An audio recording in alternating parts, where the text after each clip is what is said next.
Here we go.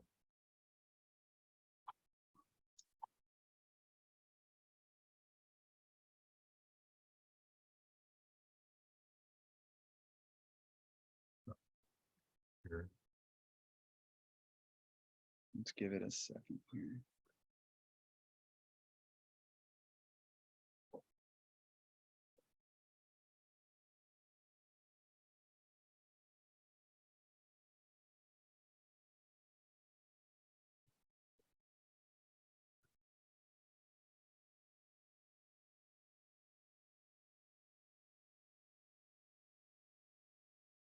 Okay. Looks like we have a quorum, so let's get started. Good evening, everybody. Welcome to Manhattan Community Board 2's Quality of Life Committee meeting for May 2023. This committee, among other things, reviews street activity applications, which will be our full agenda today will be focused on that. We also periodically deal with sanitation and environmental related issues as well. I'm Will Benish, the chair of the Quality of Life Committee. We've got, let me quickly introduce the rest of the committee here. So we have Susan Kent, who's also CB2 chair. We have Rocio Sands. We have Zachary Roberts. We have Wayne Kowadler, Michael Levine, Brian Pape. So the way we usually do it is we will go through each street activity application in the order that it's on the agenda.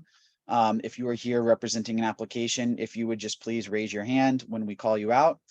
And then we will promote you so you can speak.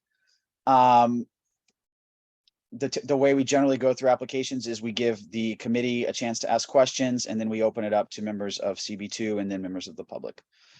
So we'll stick to our standard procedures, but that's how it works. So thanks again for joining.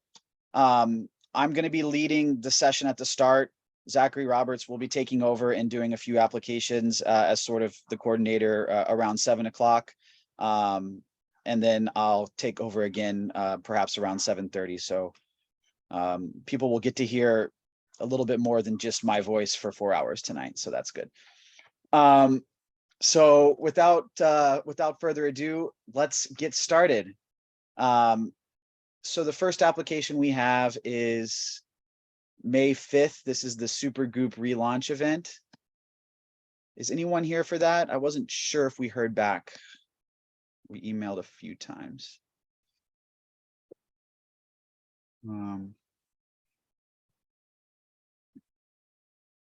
Is there an Elliot here? I don't see Elliot.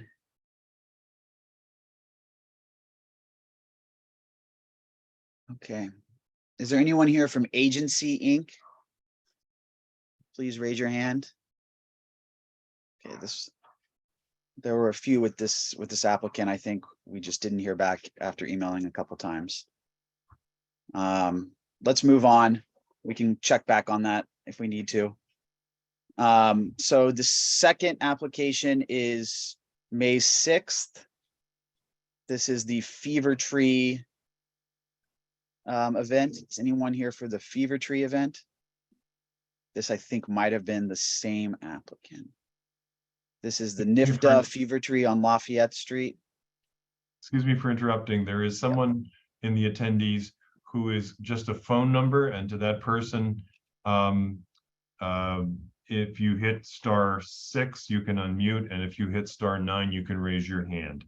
I don't know if, and I believe that's I think that may be our public member, Karen. So yeah, so this is the same applicant, so they're not here, so we'll move on. Okay, May 18th, the Venus, and May 20th, Venus 2, we can do those together if the applicant is here. Hello? The 917 number is unmuted. Is that you, Karen? No, sorry, this is Nick from Folsom Street East. I was having difficulty accessing via the web, so I dialed in. Okay, hey Nick, thanks for joining. Yeah, we have a couple more before you guys. Yep, no worries. We'll work down to it, but great. Thanks for joining. Got it. Kim has her hand raised. Let me promote her.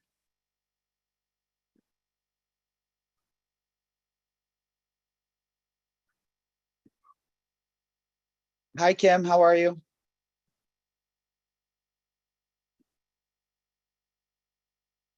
Oh, you're on mute there.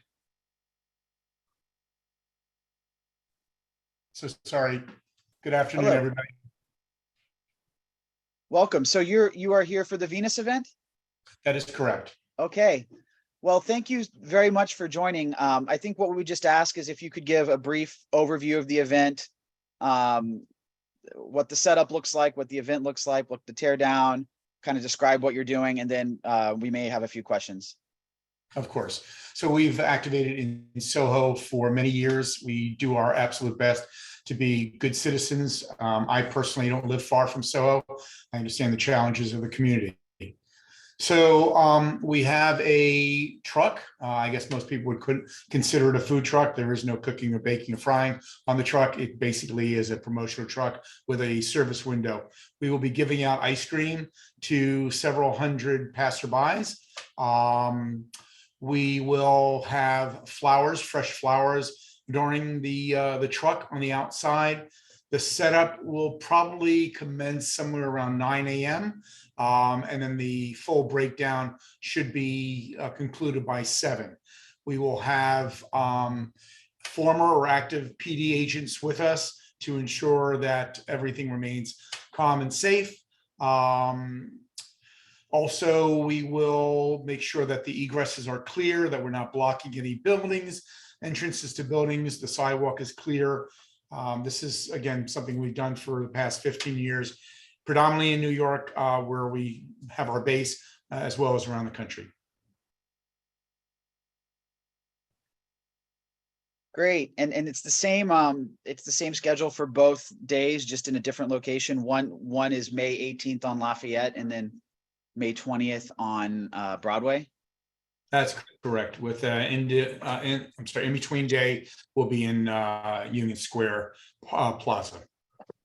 Okay, so yeah, that's outside of our district. Okay. And can you talk about who the promotion is for specifically? Sure. It's a collaboration between Gillette Venus, the women's razor brand, and a company called Rifle Paper. Rifle Paper creates these beautiful hand-decorated note cards, invitation cards on great paper, great design. The truck, they've carried the sort of motif over to the truck. The truck will be a complete floral pattern with the skin of the truck, as well as the flowers that I had talked about earlier. I want to add one other thing. There will be no noise whatsoever, whether it's from erecting the flowers around the truck or any amplified sound for this project. Okay, got it. And do you know where the ice cream is being sourced from? Yes, it's actually from a partner of ours. It's all prepackaged. There's no packaging on site. So it's called Gelato New York is where it's coming from. Provide any kind of health documents if that is of concern. Yeah. And do you know about how many people you expect to show up? Like, is there a certain amount that once you give it all out, it's done? Do you have an approximation of sort of Of what? course. Yeah. We're still working, going back and forth on budget, but we're estimating that we're going to fall at around the 500 number, 500 to 700 servings, probably closer to 500, I would imagine, but it's still TBD. And you mentioned security and sanitation wise, are you going to have, I mean, is it coming in cups or cones? Is there something that people are going to need to throw away?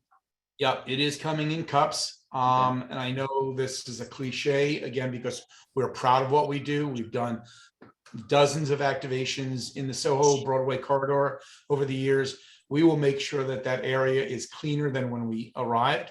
We will transport all refuse. We will have a minimum of 2 receptacles that are maintained throughout the course of the day in front of the truck for people to drop their refuge. Okay. Let me open it up to questions. Yes, Michael. Hi, thank you. Can you tell us again, you're asking for a street closure Is it only of the roadbed? And how much of a footprint is involved in the closure you're seeking? Good question. Hi, Michael. I'm Grant. So we're not closing any streets, nothing like that. We are going to be parked in a curb lane. It is on the east side of Broadway, just slightly south of West Houston. The amount of footprint we will take up, the truck is 24 feet bumper to bumper. We may have a support vehicle, a van there, but that is the extent of it. We will not have any other vehicles or any other need to hold any other parking or anything like that. And Thank the you. truck, by the way, does have New York City commercial plates, New York State commercial plates. So in theory, it is allowed to park there over and above the SAPO permit that we're getting. Thank you. Thank you so much.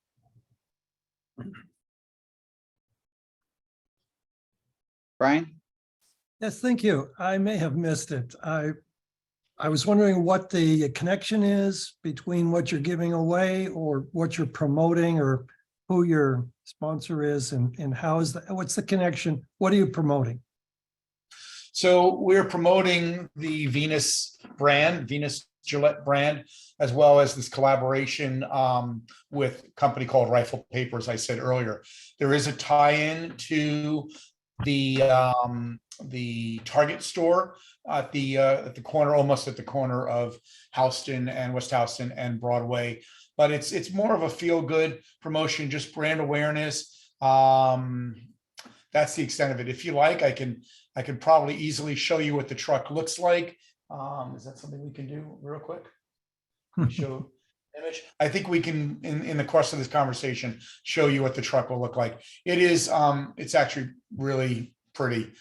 Also, I want to say the truck is brand new. It is beyond clean as anything you could imagine. So it's no eyesore or anything like that. So, okay, so by people coming up and getting some ice cream, the connection, you're going to be something branded on the truck. Are you directing people to a store? Is there a store connected besides Target, or is Target handling some of the product? Well, Target sells the product on an ongoing basis. People can go in there and purchase the razor, but basically it is just a sort of a selfie moment by the truck. Obviously, with younger generations, they're very much involved in taking photographs. And again, this truck, as trucks go, I'm asking my colleague if she can pull the truck up, and it doesn't seem. Can we pull up something else? Maybe show on the camera. As trucks go, You should be able to share the screen. I should have done this before, but you should be able to share screen. If not, I'm going to put my email in here as well. And you can always, people can email it to me. We're gonna work on that. But it really nothing much more than a selfie moment. People taking pictures by the truck. It truly, in the interest of this conversation, I'd ask that you trust and believe that the truck is going to be something very special. Okay, you said that you do this every year, or you have this kind of event every year. I'm wondering, so is this sort of like an annual renewal program, or is this unique? Brian, no, I'm sorry if I spoke incorrectly. We have been doing this for 15 years in Manhattan, as well as other areas around the country. This is the first time we've ever done this event. When I say we've done other events in Soho, we've worked with other brands. Okay, thank you. Essentially, we are the marketing company that works for a myriad of different brands. Okay. And where specifically, I mean, on that block of Lafayette, for the event on the 18th, where specifically is it going to be parked? It'll be parked on Lafayette, just slightly south of Prince. So I think that's where there's a. I'm sorry, excuse me, Right. my mistake. Jack's wife, Frida. A spring in front of Jack's wife, Frida. My mistake. Okay. I Wayne? know there's an embargo on Broadway between Prince and Spring, so I know that. Just Again, I'm sorry, please. Is Gelato New York actually made in or sold in New York? Yes, it is. They're in the Bronx. Oh. Again, I just, it's important because I know that a lot of the board are residents of the community, of residents of Soho, and I do truly understand the challenges. Again, a lifelong New Yorker, I get it. I remember a time when that part of New York was not the most populated as it is now. Our commitment, because we don't want to sit in front of you in the future and have you deny us because we were bad actors. Our commitment is to be as perfect as we can be. I'm not going to speak for Broadway Soho Partnership or SAPO, or even in this case, the 5th Precinct, but we honor what our commitments are and we do what we say we're going to do. And we're not going to embarrass ourselves by being bad producers. Thank you. Appreciate that. Any We're other gonna board members? have to email that image to you. I'm so sorry. Oh, that's okay. I don't know, Mark, if there's a way to make sure other people can share their screens, but maybe we can work on that in the interim. We already have empowered that, and I just double Okay. checked it. So I'm not sure what the issue is. Okay. If I may, Will, that's also a corner we've heard some things about at the district office having to do with skateboarders in that general area. So I don't know if that's of interest or a concern, but I can. That's an open street, I think, where I've heard multiple complaints about that, but I'm not sure if the open street, do you know, Kim, if the open street is happening during the day? I can check, but it may only be the weekends.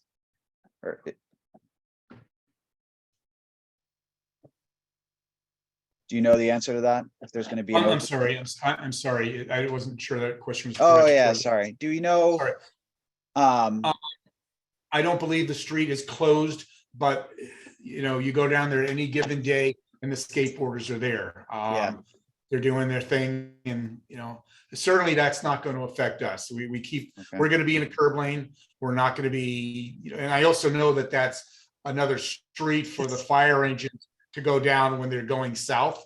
So that has to be super clear, kept super clear. We understand that.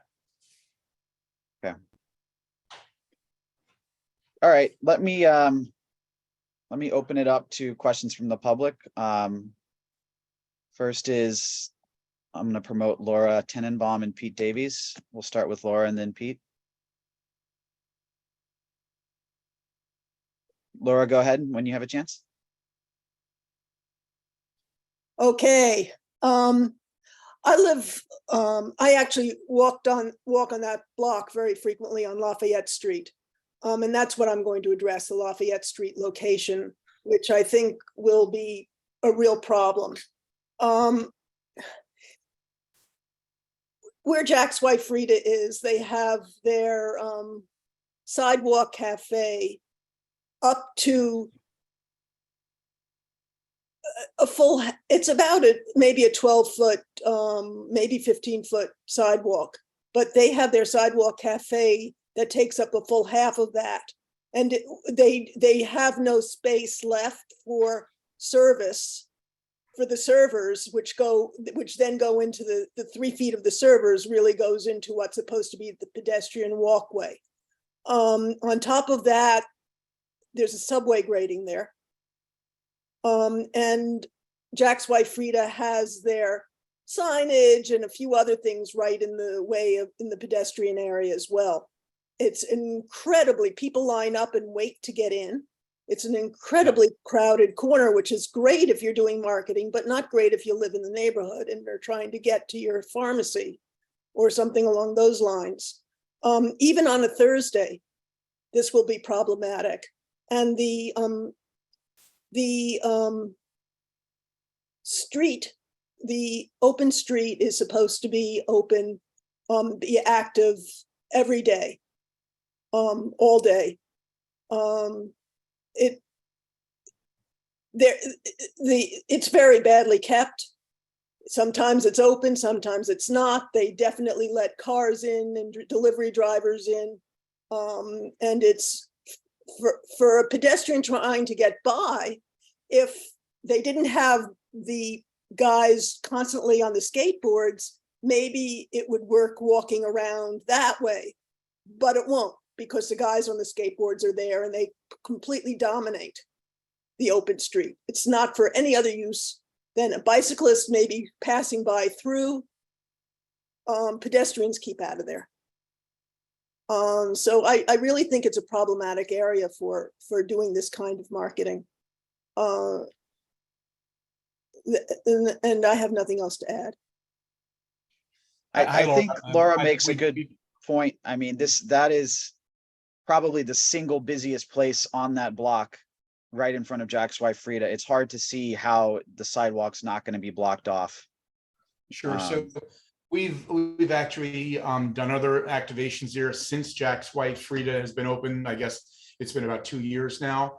They moved. I'm sorry. They moved. It's a different location. I'm sorry. It's a different location on the block now. It's not a tiny little storefront any longer. It's No, a big I'm corner aware. store. I'm aware. I saw them build that out about maybe a year and a half, 2 years ago. So I'm aware of that. We've had discussions with them when we've done other events there, and they have been gracious enough to move their signage over to the building side. We keep an egress open for them. We don't mess with their people queuing up, waiting to go into the restaurant. And again, I think on a Thursday from 11 o'clock till 3 or 4 or 5, I can't imagine that there's going to be a massive line. I have seen massive lines over the weekends, but on weekdays, it tends to be a little bit more subdued. And one other thing, I'm sorry, I could be wrong about this. I don't think that there's a subway grate there. Again, I could be wrong. I don't believe I recall a subway grate in front of Jack's wife Frida. If that has any real bearing or not, I'm not sure. It's partial. It's partially in front and partially not. Gotcha. Thank you. And you have I think you have a subway exit right around the corner there as well. On the Very corner, busy. you do on Spring. you On do, Spring. Yeah. Did you look at any other possible locations, maybe on a different block further down, something like that? I'm looking at Google Maps right now, and it looks like I can see the cafe. I mean, it literally goes, there's like 3 feet between the cafe and the sidewalk. Yeah. So, I think there's a little bit more than that, but there's no question, it is super narrow. We've looked at other locations. I pride myself on knowing the city really well. That's where we landed, for better or worse. And of course, if we went to a different location, I'm sure that there would be other concerns at that location as well. So. May I ask another question? sure. Please. Point out something that people are going to walk off carrying their ice cream. So if this were to go ahead, I would like a confirmation that you will check the parks and make sure that there aren't, refuse from your marketing that are left over in Petrosina Square Park, or a block away down in on Lafayette Street at the new Margot Gale Rapkin Park, which is a block away. So Laura, I am personally going to be at this event that day. And if you would like to meet me and go along with my staff to make sure that both the plaza across the street is clear and the other park that you're referencing, I'm sorry, which park was the second one? The Rapkin Gale, Margot Gale Park. The Rockingale. It's brand new. That the Rockingale is free of our branded cups. I give you my absolute word. I'm happy to walk over to both of those plazas and parks with you to ensure that there's nothing that comes from our activation. Would you do it without me? Well, I only asked to do it with you. I know, because you want to show me. You want to show me you're a good guy. I know you're a good guy, but but those are my concerns. Legitimate concerns, and I tell you, you will not have to worry about those concerns.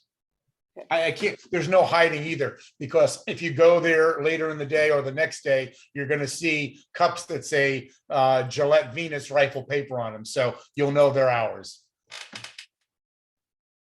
All right. Thanks, Laura. Thanks for your really helpful comments. Pete, I'm gonna go to you. Thank you. Yeah, so we've been talking about the first one on Lafayette. Could you just tell us on Broadway, the precise location that you're thinking of for there? Sure. Nice to see you again, Pete. I know you're a veteran of these meetings, so thank you for your time and concern. Unfortunately, but here I am. Well, you have to do your diligence and vigilance, so I get that. The second location on the 20th of May will be on the east side of Broadway, just slightly due south of West Houston. I believe, again, in front of the Target location, which is probably, give or take, maybe 100 feet or maybe even a little less off the corner of Houston. Okay, and There is, for open streets, I don't know what the rules are, but if it seems number one thing is if there are rules in place about what can and cannot happen on an open street, that's the number one thing. I don't think any of us have the authority to override that. So I don't know. I'm done. Thank you. thank you, Pete. Thank you. William, I'm sorry, it's important to the previous concern. The second park, if you could just give me an address, assuming that we are granted permission from the community board and also from SAPO and the fifth. If you could just give me the address of that other park, I want to hold true. Laura, Laura, do you have? Yeah, it's on Lafayette Street and Grand. It's between Lafayette Broome and and Grand. It's between Broome and Okay, Grand, Lafayette and Grand. at Okay, the corner of Lafayette and Grand. okay. Got it. Thank you, Laura. All right. I don't see any other questions. So thank you very much for your time today. Really appreciate it. Thank you, William. I'm available. I think you have my email address from the SAPO application. If there are further comments, concerns, questions, and we're happy to address them. Thank you so much. Much Thank you. appreciated. Have a good evening. everybody. Thank you. Okay. So I'm going to kick it off to Zach here for the next one, which is Claw on Broadway. So Zach, do you want to take that away? I got it. And I see Michael Hillwitz in the attendees list, and I'm going to promote him to panelist, assuming he's here for Claw on Broadway. Mute. Hi there, can you hear me? Yes, Michael, are you here for Claw on Broadway? Yes, sir, I am. I'm not sure if you can see me. I'm having some trouble seeing my own video. Can you see me? No, over we there? can't see the video, unfortunately. Lucky for you. No, you can hear me, right? Yes, we can hear you. If you could please just go ahead and give I us think a description joining of the as a- event. Sorry, are you still there? He's Uh-oh. coming in Looks as like a he panelist. he muted. Can we unmute him? Sorry, I'm starting my video. There we There go. we go. Can you see me? Yep, we got you. Wonderful. Thank you so much, Zach. Yes, so as you mentioned, the event is Claw on Broadway, and this is happening at the Ordinary, the Decium store. I don't know if you're familiar with that tiny little store on Broadway and Spring. So our plan is to load in right after store close at 7 p.m. on the 18th. As mentioned in the application, we're bringing in an existing unit that will wheel in, and then we're doing some light scenic work to kind of frame it. So the idea for the event is that, firstly, we're not putting anything on the sidewalk, no vehicles or anything like that. But the reason why we applied for the permit is because we're expecting a little bit larger turnout than usual. So to prepare for that, we have stanchions. We've hired a trusted private security firm. All of the brand ambassadors that I work with are, at this point, dear friends. Everyone I work with understands the neighborhood and understands that we need to be very discreet and kind, and that, that this isn't our home every day. So I just want to make sure there's off the bat before any questions that we understand that like any presence, even though we're not blocking off anything, with vehicles or building anything outside, that there will be probably a larger turnout than usual. So we're very aware of that. And I suppose I just say that I'll be there on site the entire time. And it is of the utmost importance to me that for our sake, for the agency's sake, for the brand's sake, and mostly for the environment's sake, that we make a good impression and we're able to do this thing continuously. Thank you. So just a quick clarifying question. It's in the application, it says West Broadway, not Broadway. Is that correct? Yes, it's West Broadway, West Broadway and Spring, correct? That would be West Broadway. Yes, Okay. West Broadway. Sorry Okay, about just that. wanted to clarify. Excuse my South Africanisms. No problem. And just in terms of promotion, it seems like the signage in front of the store is going to be the same the whole time. It's just going to be social media, email, etc. Mm-hmm. There'll be a little merch table that will be fitting within the egress, that comes out 19 inches, that we're going to put a little foam core and it'll have a little bit of, an extra kind of, a little branding, just so that it'll look cool in a photo or two, but no major construction or signage added there. And in terms of sampling or anything, is that all happening inside the store and the exterior is just for overflow line? Yeah, that's for the line. And but the little table with the 19 foot, that's where we'll have the samples. So the user experience would be the guests would wait in line, they'd come up into the store, they'd use the claw machine. We're going to have these little spheres, and each sphere will represent a different kind of sample. So say you get a white sphere, then you would go over to the left and you would grab your sample and move on. Clear sphere, different kind of sample, and you would move on. So this isn't like a full size kind of product thing. It's more of a sample thing, just to kind of raise brand awareness and get people involved. But we did talk to our client about like scheduling appointments and things like that. And the issue with that is because it's not full size products and it's samples, that they felt that like no one would really show up to make an appointment to get a sample, Okay, so people will use a claw machine inside the store. The samples that will be outside on the sidewalk? Well, behind the table. The thing is, their samples are probably about this size. So we have containers. I have like specifically measured out plastic containers. Each one holds 48. And so I can store that, and each we've measured kind of the timing of being greeted, going in, and then being referred to the table, and that'll take about 2 minutes. So a container about that big will get me about an hour and just under an hour and a half of sample distribution time, and everything is going to be stored at the WeWork a block away. So I'll have brand ambassadors that when we're getting kind of low, we'll go over, we'll just grab another little container and kind of keep it behind. But same as the nature of the store, everything here is like very kind of small, everything we're keeping kind of to a really small footprint.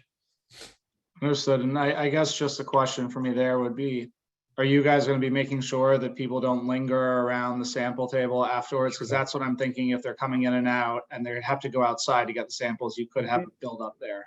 Well, it's almost, if you see the store, it is so shallow. So they'll step into the entrance of the store, they'll get the ball, the brand ambassador will take them over, give them the sample, and then off they go. And that's why we'll have security. We'll have three security personnel for this really small store.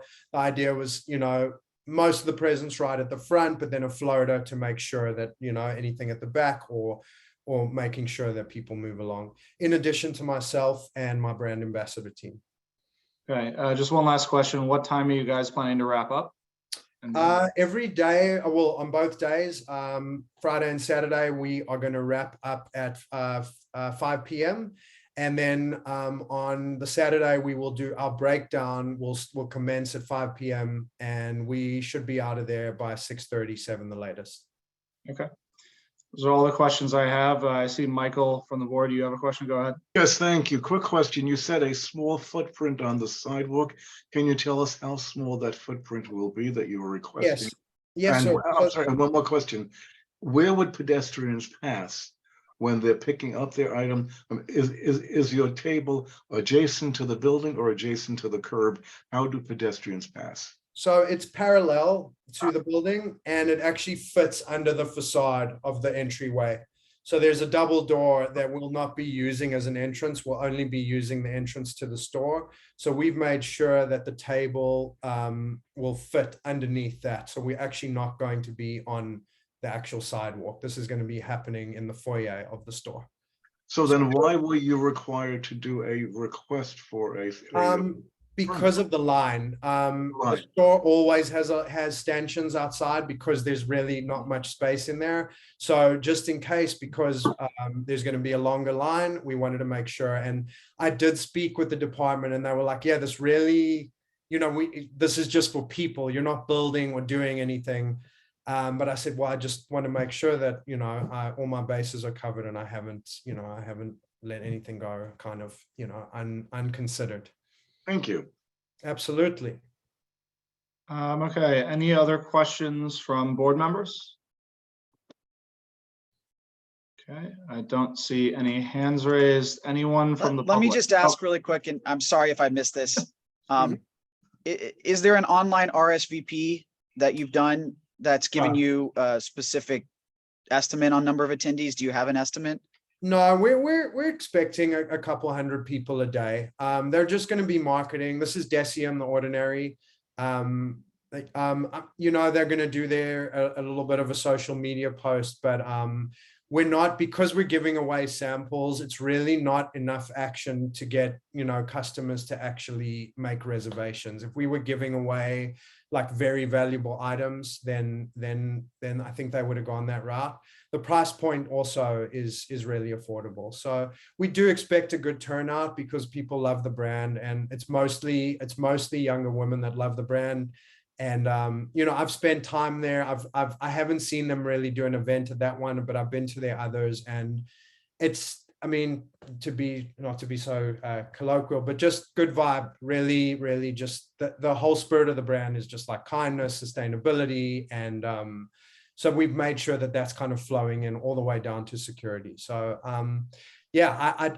I don't think anyone would show up if we made them make reservations for something like this, Okay. Okay, any questions from the public?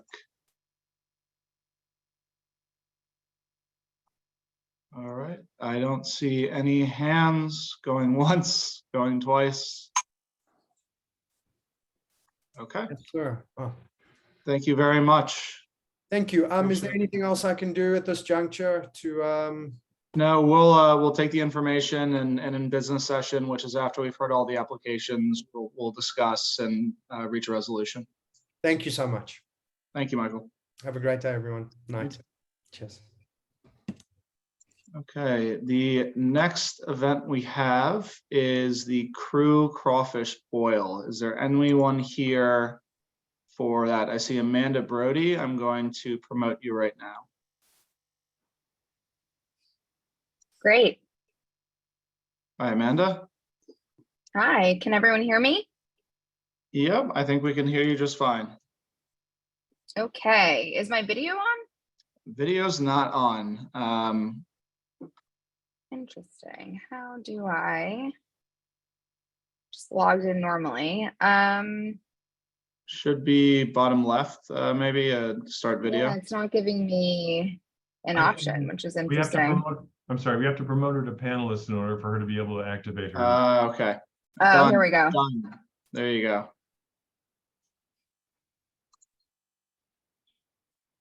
All right. How's this? Good? Perfect. Cool. Good evening, everyone.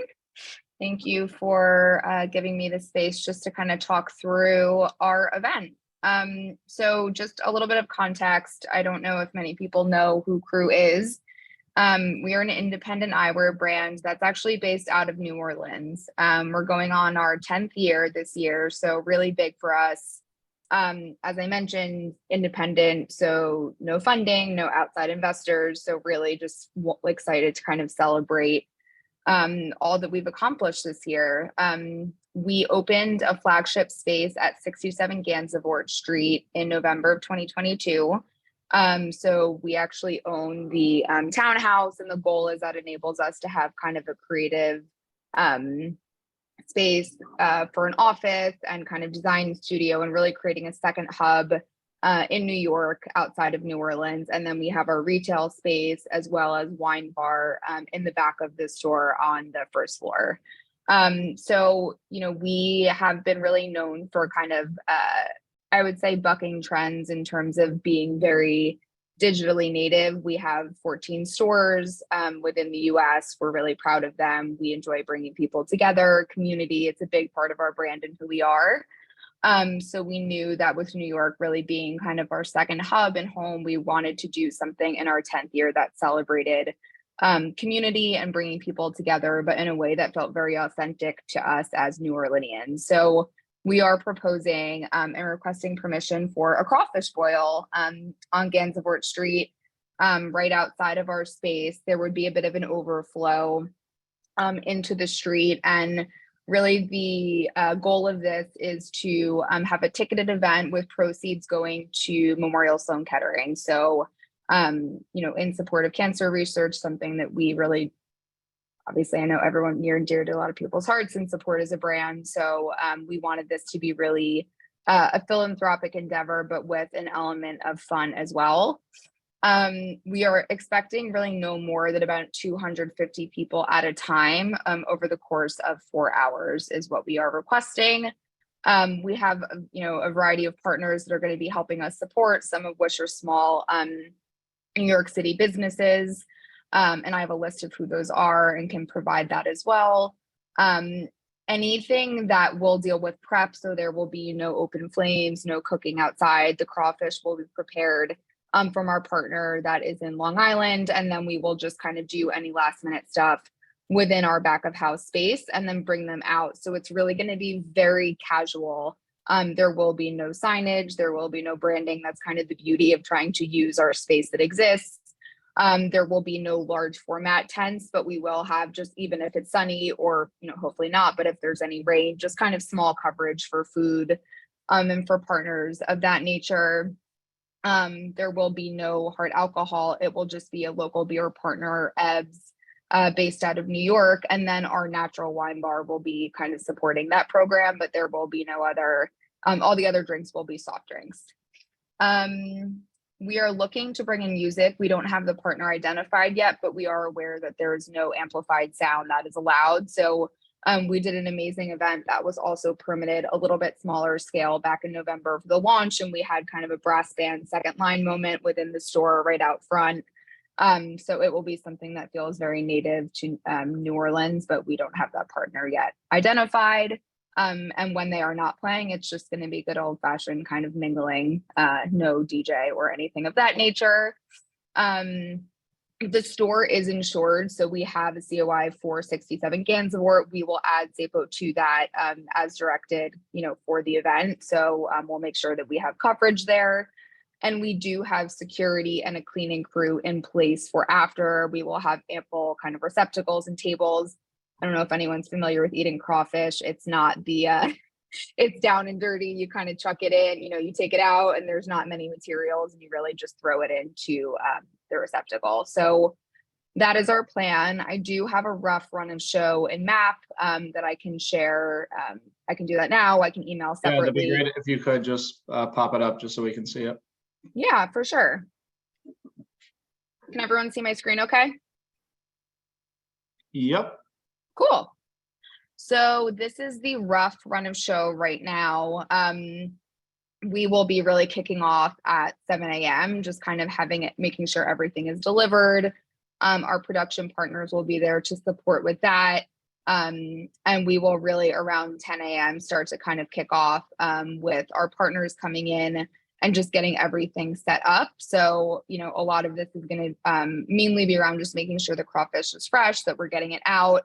Everything's going to need to be batched in waves. So again, we do have the back of house space in addition to a cellar that we can use for any type of prep. Our partners will be coming on site. That's really the benefit of them getting involved and helping to sponsor. It's brand awareness for them as well.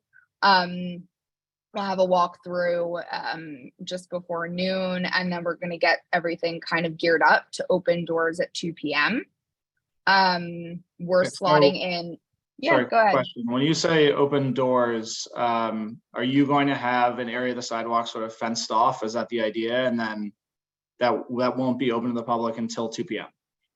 Yes, exactly. So yeah, when I say doors, sorry, it's outside. So that's Just not wanted to be really the clear. case. Our store, totally. Our store opens at 11 and the store will be open for business. It's good to mention that we're not selling anything at the event.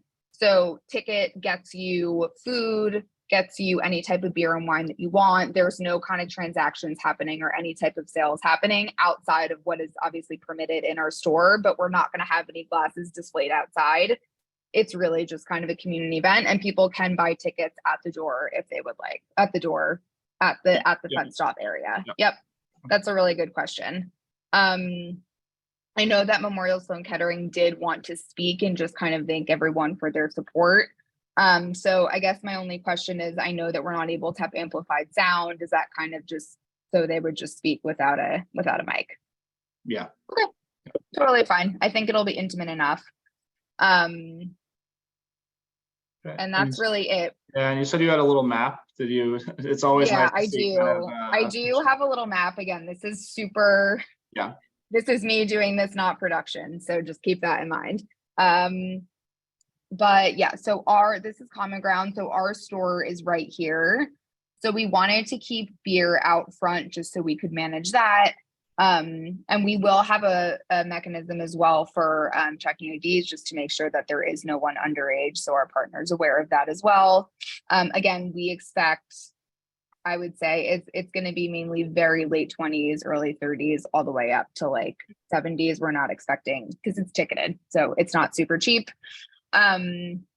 And then really kind of the main event, which is the crawfish. So having just the main kind of little area right in front of the store, tables on the side, and then Liquid Death is just our water partner, no alcohol there.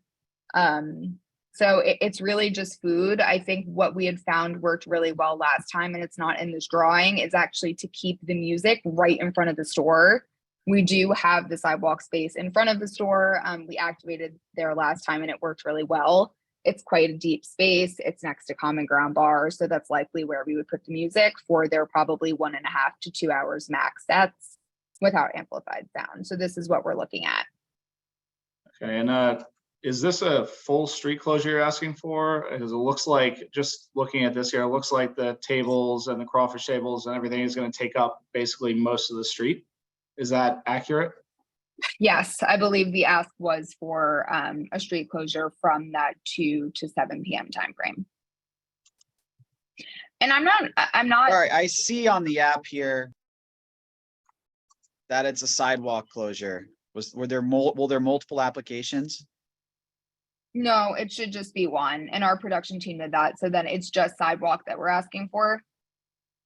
The sidewalk and limited street access. It's full sidewalk closure for the north sidewalk. It does not say full street. Okay. It doesn't even say partial street. It just says requesting sidewalk and limited street access. Street closure says full sidewalk closure. It does not say street closure. So if you're asking for a street closure, we can note that, but you would need to update the SAPO application. Okay.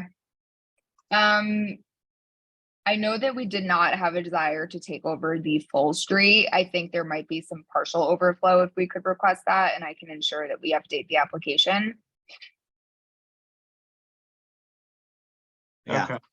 Generally, if it's spilling into the street, you would need to full. apply for a street closure. Yeah. Okay, look, I think we can make it work if we were requesting full, so north side would be this whole sidewalk then.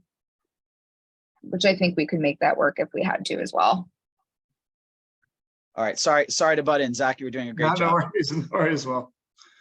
Okay, I guess I don't have any other questions. I think we've kind of covered it, but panelists, I see Michael already has your hand up. Go ahead. Yes, I'm sorry, I'm a bit confused. If you're closing the entire sidewalk, how much of the sidewalk are you closing? What is the width? And how would pedestrians pass during the event? So I guess a few things. I know that I'm not exactly sure of the kind of dates and times, and this is what I was gonna want to ask, but I know that there are times when is no car traffic along Gansevoort Street.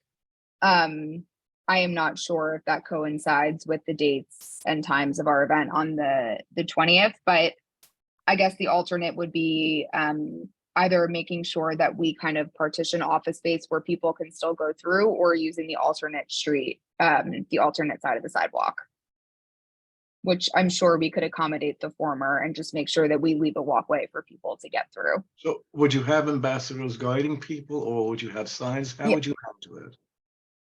We would probably have people whose dedicated role is to make sure that we can control the flow of traffic. And we'll have security guards, so whatever we decide is kind of the space where the event will not take place, we can just make sure that that's very clearly partitioned off. We're gonna have stanchions so that there's kind of no second guessing where the event stops and starts. Thank you. You're welcome. Rocio? Thank you so much. Great presentation. Amanda, I wanted to ask you a couple of questions. Number one, what is the price of the tickets? Yeah, that's a good question. The price is $75 through May 15th. And then we raise it to 100 just for the last 5 days. The only point of that is really to encourage people to kind of support early. And then at the door, it will be 125. And that gets you unlimited food, unlimited drink, and then obviously going towards MSK. Okay, so how much of that do you anticipate you will, how much do you anticipate you will raise? How much money do you think you will raise?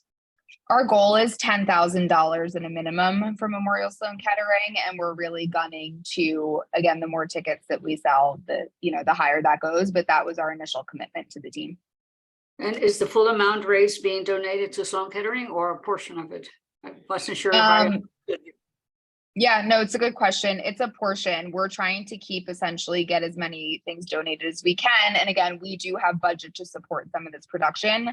So I would say a majority of it, but I don't have a firm number because we're still working on the budget for this as we're pulling the details together. Okay, and regarding the tables, the crawfish tables, how many tables do you think you will have and how many seats and how many security guards? Yeah, good question. We're still working through, honestly, the number of tables. And I think it's also dependent on the permit and where we can take up space. So obviously, if we're unable to spill into the street, it's going to need to be fewer tables. Chairs obviously available for those who want to sit, but envision it being like a mingling kind of event as well. And what was your second question? Sorry, late in the day. Regarding security guards. Yes, we will have multiple security. So our production, I'm blanking on the name of the gentleman, but they work for all major events and he has a team. So again, I would see them being on either sides because they'd obviously just need to make sure that we didn't have people just coming through, grabbing free food, alcohol. Like it needs to be pretty secure because of that. So there will be multiple. How many though? How many do you think you will need? That's the question. Again, I think it depends what space we're taking up. If it's just a sidewalk, I would say 4. If we're talking street, it's probably going to need to be more 6 to 8 and having multiples on either side. Okay, thank you so much, Amanda. Yeah, you're welcome. Wishing you lots of luck. It's a great organization. The Memorial Sloan Kettering Hospital is one of the best in the world. Yeah. It's a good cause. Thank you. Yeah, we're proud. You're welcome. Wayne?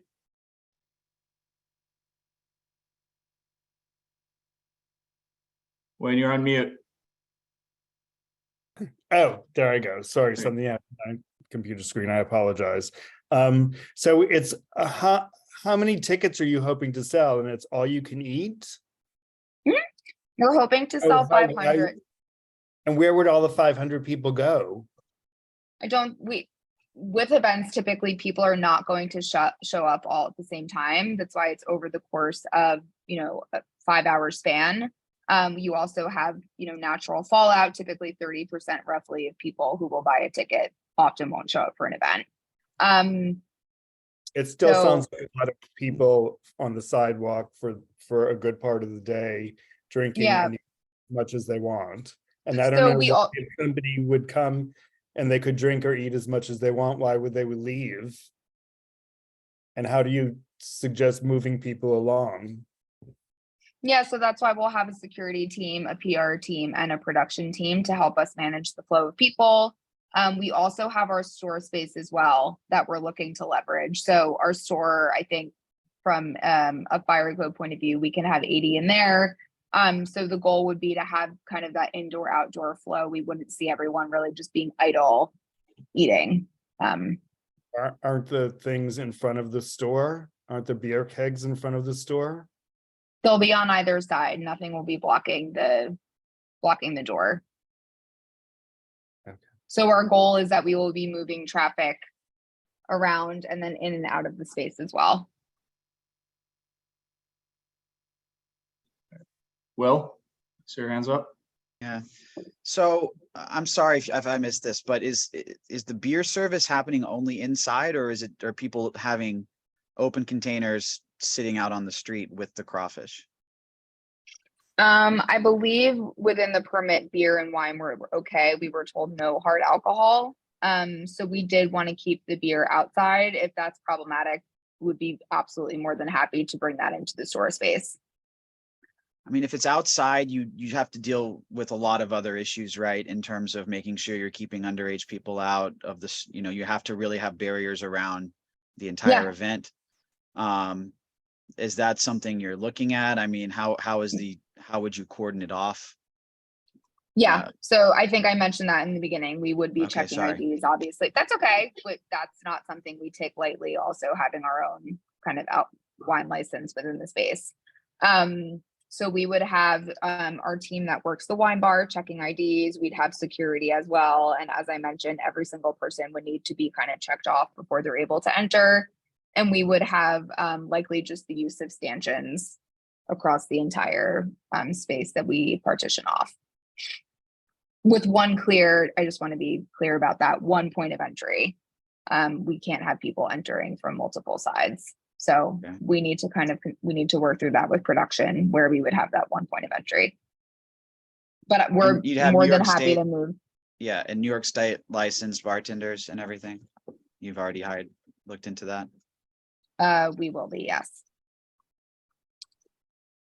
And it's beer and wine, or just beer? It's beer and wine. And the wine, just to be clear, will be within our own space, our own wine bar space. We are not going to have that outside.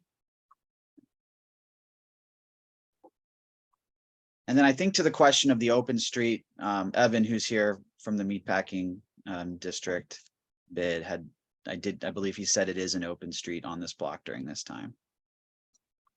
So It's not closed off. Yeah, so no, it is open street means it's closed off. So Oh, great. yeah, it's a paradoxical name. Yeah. So I don't know if Evan, you should probably coordinate with Evan around that. He's on here. Reach out to the bid and just make sure they're not planning anything else for the street at this time.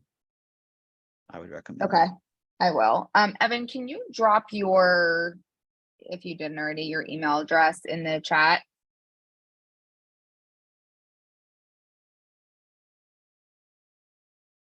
Well, was that it? Yeah, sorry. Yeah, Amanda, I can follow up with him too if he didn't hear that. So Okay. Brian, I see your hands up.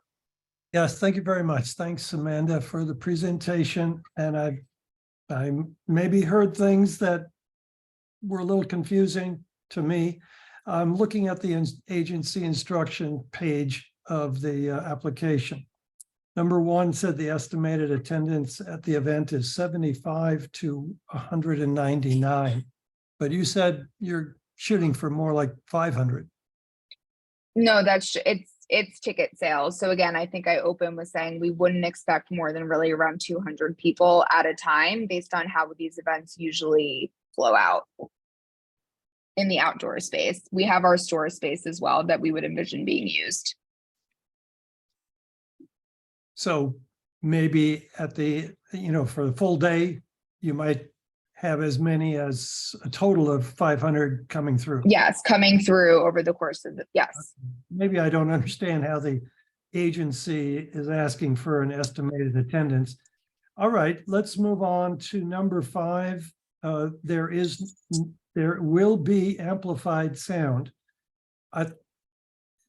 Is that Definitely not. We were told by the agency, absolutely no amplified sound, no speaker system, no nothing. You have my word there. all right? So number 6 is probably similar. There will be open flames in number 6. So I'm sorry, and this is where I wish I had someone from the production side on. We are not asking for open flames. The food will be pre-prepped. okay, that's what I thought I heard. So Yeah. And we were told very specifically, no open flames, no generators, no hard alcohol. We got the nose clear. So, okay, that's all I had. but Thanks.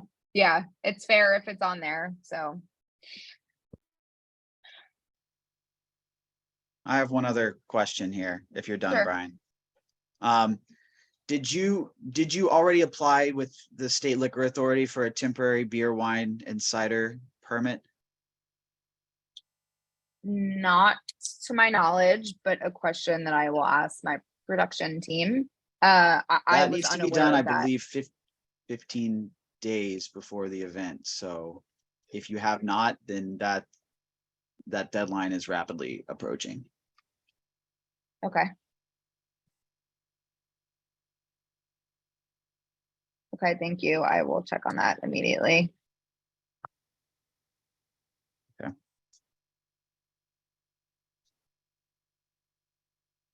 All right. Any other questions from the board? Don't see any. How about public attendees? Can we maybe just take down this photo for now? Because it's a little, yeah.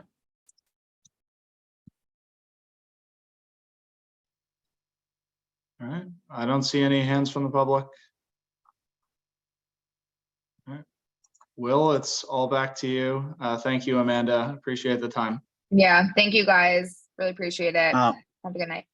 Thanks, Amanda. You should have if you don't have my email, it's just my name at gmail.com. Why don't you shoot me an email and I'll just put you in touch with Evan. Okay, will do. Thank you. Thank you. Okay. Thanks, Zach. Fantastic job. It's nice not to hear just one person talk the whole time. I'm No sure. problem. Okay. Let's move on to the next one is, we already covered Venus 2. So let's move on to May 21st, Distinguished Gentleman's Ride.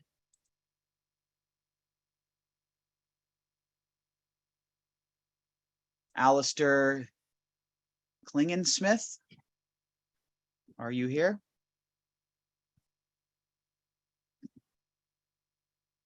Anyone from Distinguished Gentleman's Ride or the Movember Foundation? Okay.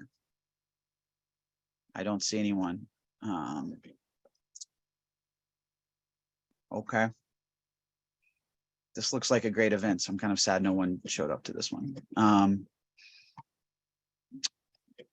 Okay, let's move on. I thought they had emailed saying they would be here. Just a last check for Movember or Distinguished Gentlemen. Please raise your hand. Okay. Okay, so let's move on. May 25th, retirement block party for Rosalie Ginevro. Billy, I believe. Let me promote you.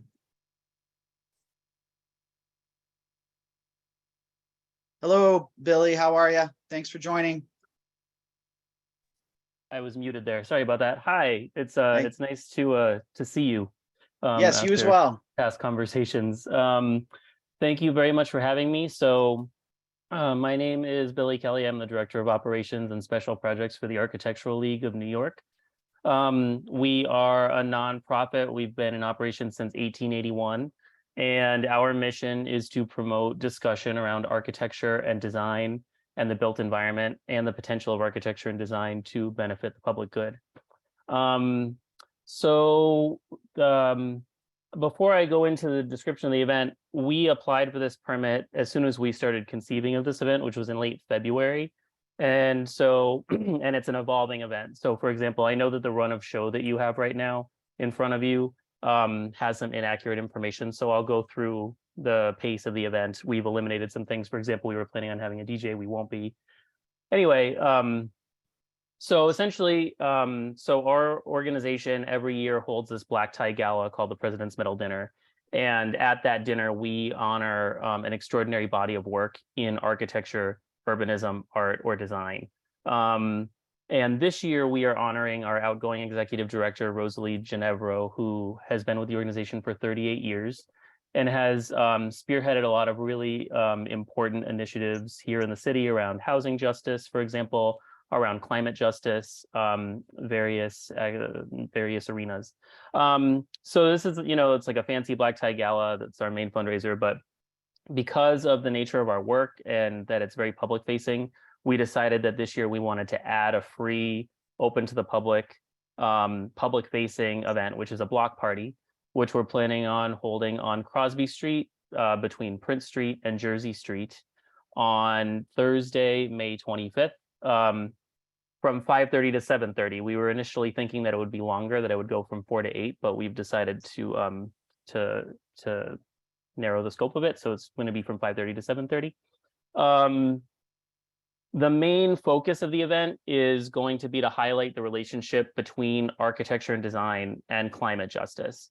So we plan on having artistic installations and promoting dialogue with climate experts that have worked with us in the past. So we're going to have Peanut style conversation clusters, like the comic strip Peanuts, like where there'll be climate activists and experts along the street and people will be able to sit with them and talk and ask questions. We are partnering with Street Lab. Oh, you know what, William? I'm sorry, I had sent you that PowerPoint and there's like all these images around that. Yeah, sorry about that. It has some images of some of the things that we were talking about that I was just explaining. Yeah,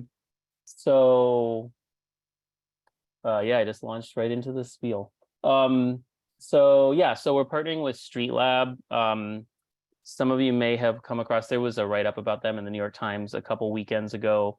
They have, basically they're a nonprofit based in Brooklyn and they have like pop-up street furniture that they partner with organizations that are running events throughout the city. Oh, thank you very much. So yeah, so this is just, the explanation of the event, our logo. This is part of our mission, some of our past events. And then the next slide is the section on our website, which is archleague.org, that links to this event that I'm talking to you about. And then the next slide is Street Lab. So thank you very much for pulling that up. So yeah, so Street Lab, like I said, they're a nonprofit that has like street furniture that can be utilized for different purposes. So they have mobile library carts. Some of the pieces are pictured here. They have a piece called One Long Table, which is also pictured here, which just facilitates like community and fellowship and gathering. So we'll be partnering with them. We'll have different pieces of Street Lab furniture throughout the block. We are in conversation with a performance artist right now named Greg Corbino that works with community members and students to create pieces of art through street events that then get utilized during the street event. So we're hoping to bring him in. And if we're able to, then that will involve collaborations with local architecture students from City Tech and other schools. So the next slide, I think, has our preliminary site map. So this is our, like I said, it's evolving, but this is our current site map. So you can see Jersey Street there where it intersects with Crosby. And we're talking about closing that block between Jersey and Prince. So it's a very quiet block and it doesn't really impede traffic because Jersey remains open and there won't be any barriers or anything there. And so anyone can come onto Lafayette and then through Jersey and then up Crosby Street. And the only thing there is Housing Works, which is going to be open and available and easy to access throughout the event. Which is another, you guys, I'm sure, are well aware of Housing Works since it's in the community. let's see. Preparation for the event. So like I said, I applied to this permit in late February, and I've spoken to Will a couple times. Thank you very much for all your guidance. I appreciate it. I've been in communication with the Soho Broadway initiative. I've also been in close conversation with Officer Zhang at the 5th Precinct, who he has actually already recommended he has endorsed the event. So I'm very happy about that. And I'm happy to talk about my conversations with him going forward. And I can talk more about our logistical plans about precisely how the street closure will work and everything. I'm in the process of reaching out to DSNY about sanitation, but we will have a full contingent of staff and volunteers present at the event. So we will have a volunteer cleanup brigade present. We're planning on distributing some free food, like small things like tamales and churros, and aguas frescas, so like juices. And we will be, we'll ensure that those are served in eco-friendly wrappings and containers in keeping with the focus on climate justice.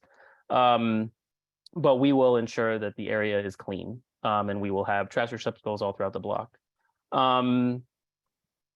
If you wouldn't mind, Will, moving to the next slide, please. Thanks. So we've been in touch with all the businesses that are on this block of Crosby. I've personally spoken to owners, managers, building managers, supers.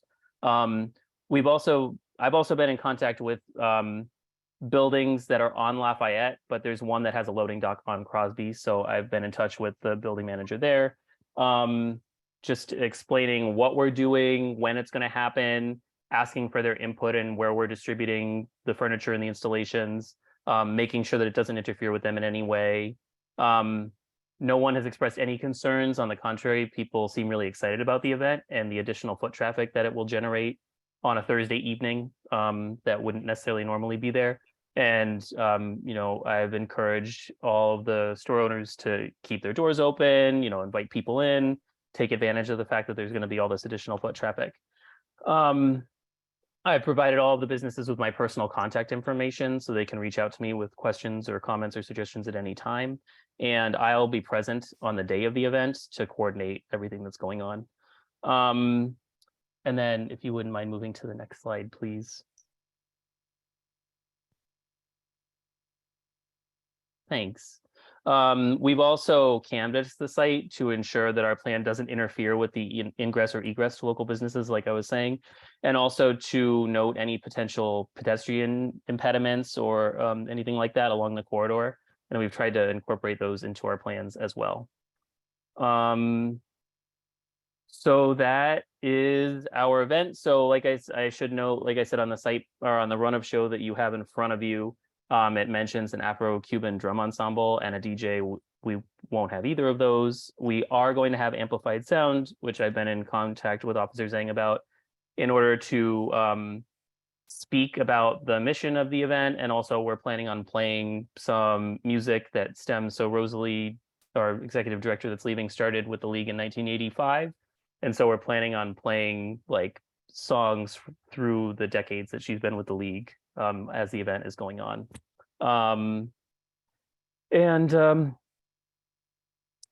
think that's it. That's our event in a nutshell.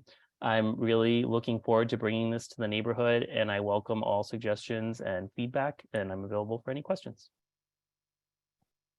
Thanks, Billy. Really appreciate the detailed presentation. Thank you. I mean, I think it's great to see events like this from local organizations based in the district, honoring people who've, you know, served the city for so long.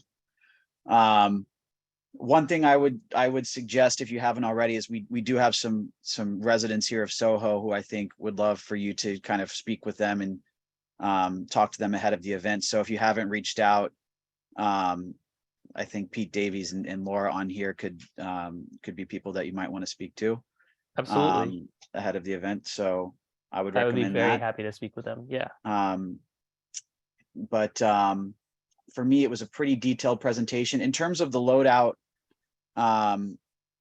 you had on the application by 9 p.m. Yeah. Do you think is that still what you're targeting, to be completely off the street by 9? Yeah, I think that's really doable. So Street Lab, so where all the furniture that we're gonna have is Street Lab furniture. Our vendors will, the food vendors, like the people that are distributing this food, they'll have a tent, you know, like one of those collapsible tents that you see at street fairs that are really easy to pull down. And so that'll be that. And Street Lab will have their staff there, a full contingent, managing all of the furniture. And they have tons of experience with these sorts of load-ins and teardowns because they do multiple events, like dozens upon dozens every month. So yes, I feel really confident about that they'll be able to, that we'll be able to get things clear by 9. Great. And all of this is free and totally open to the public, right? Totally free, totally open to the public. Great. And we 200 aren't to going to be 499. 200 to sorry. No, I was going to say we aren't going to be soliciting any contributions to the organization or nothing like that. It's not a fund. It is exactly, it's meant to be the opposite of a fundraiser. The idea is to be a free, open event that is welcoming and that gives us an opportunity to share our mission with community members, with people that aren't going to be going to a black tie gala. So yeah, totally free, no solicitations or anything like that. Great. And you guys are a 501c3? We are. Great. Let me open it up to committee members. Michael? Yes, thank you. This is not a question. This is just a comment. I think it's wonderful that you're honoring Rosalie after all of her work. I'm a former colleague of hers before I retired from the American Planning Association. Oh. She did wonderful work for the Architectural League, and I think it's fantastic that you are honoring her. So please offer her my congratulations and thank you for planning this event. I will certainly do so, and thank you so much for sharing that. It's remarkable how many people her work has touched in the city. So thank you. Pete Davies has suggested in the chat that you reach out to 270 Lafayette. So I saw that, and I was actually going to say that I have spoken to the building manager at 270 Lafayette because their loading dock is on Crosby.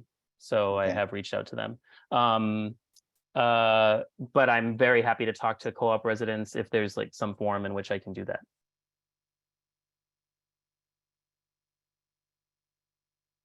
Great. Any other questions from the committee? If not, I think Carter has a question. Carter?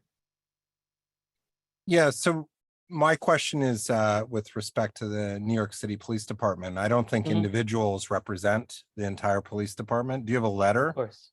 With respect, I mean, you know, I know the last a few community affairs officers before were released from their duties for providing support letters individually.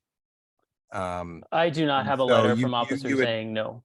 Yeah, because you would reference that quite a bit, and I just pointing that out that individual officers don't necessarily, they may be okay as meeting criteria, but until we have a letter officially from the New York City Police Department, it's not representative of the New York City Department's police department's position on these applications. And so I just wanted to point that out to everybody because the residents are actually, and the local community is very important, particularly when it comes to any amplified sound permits or anything along those nature, and you know, those types of requests.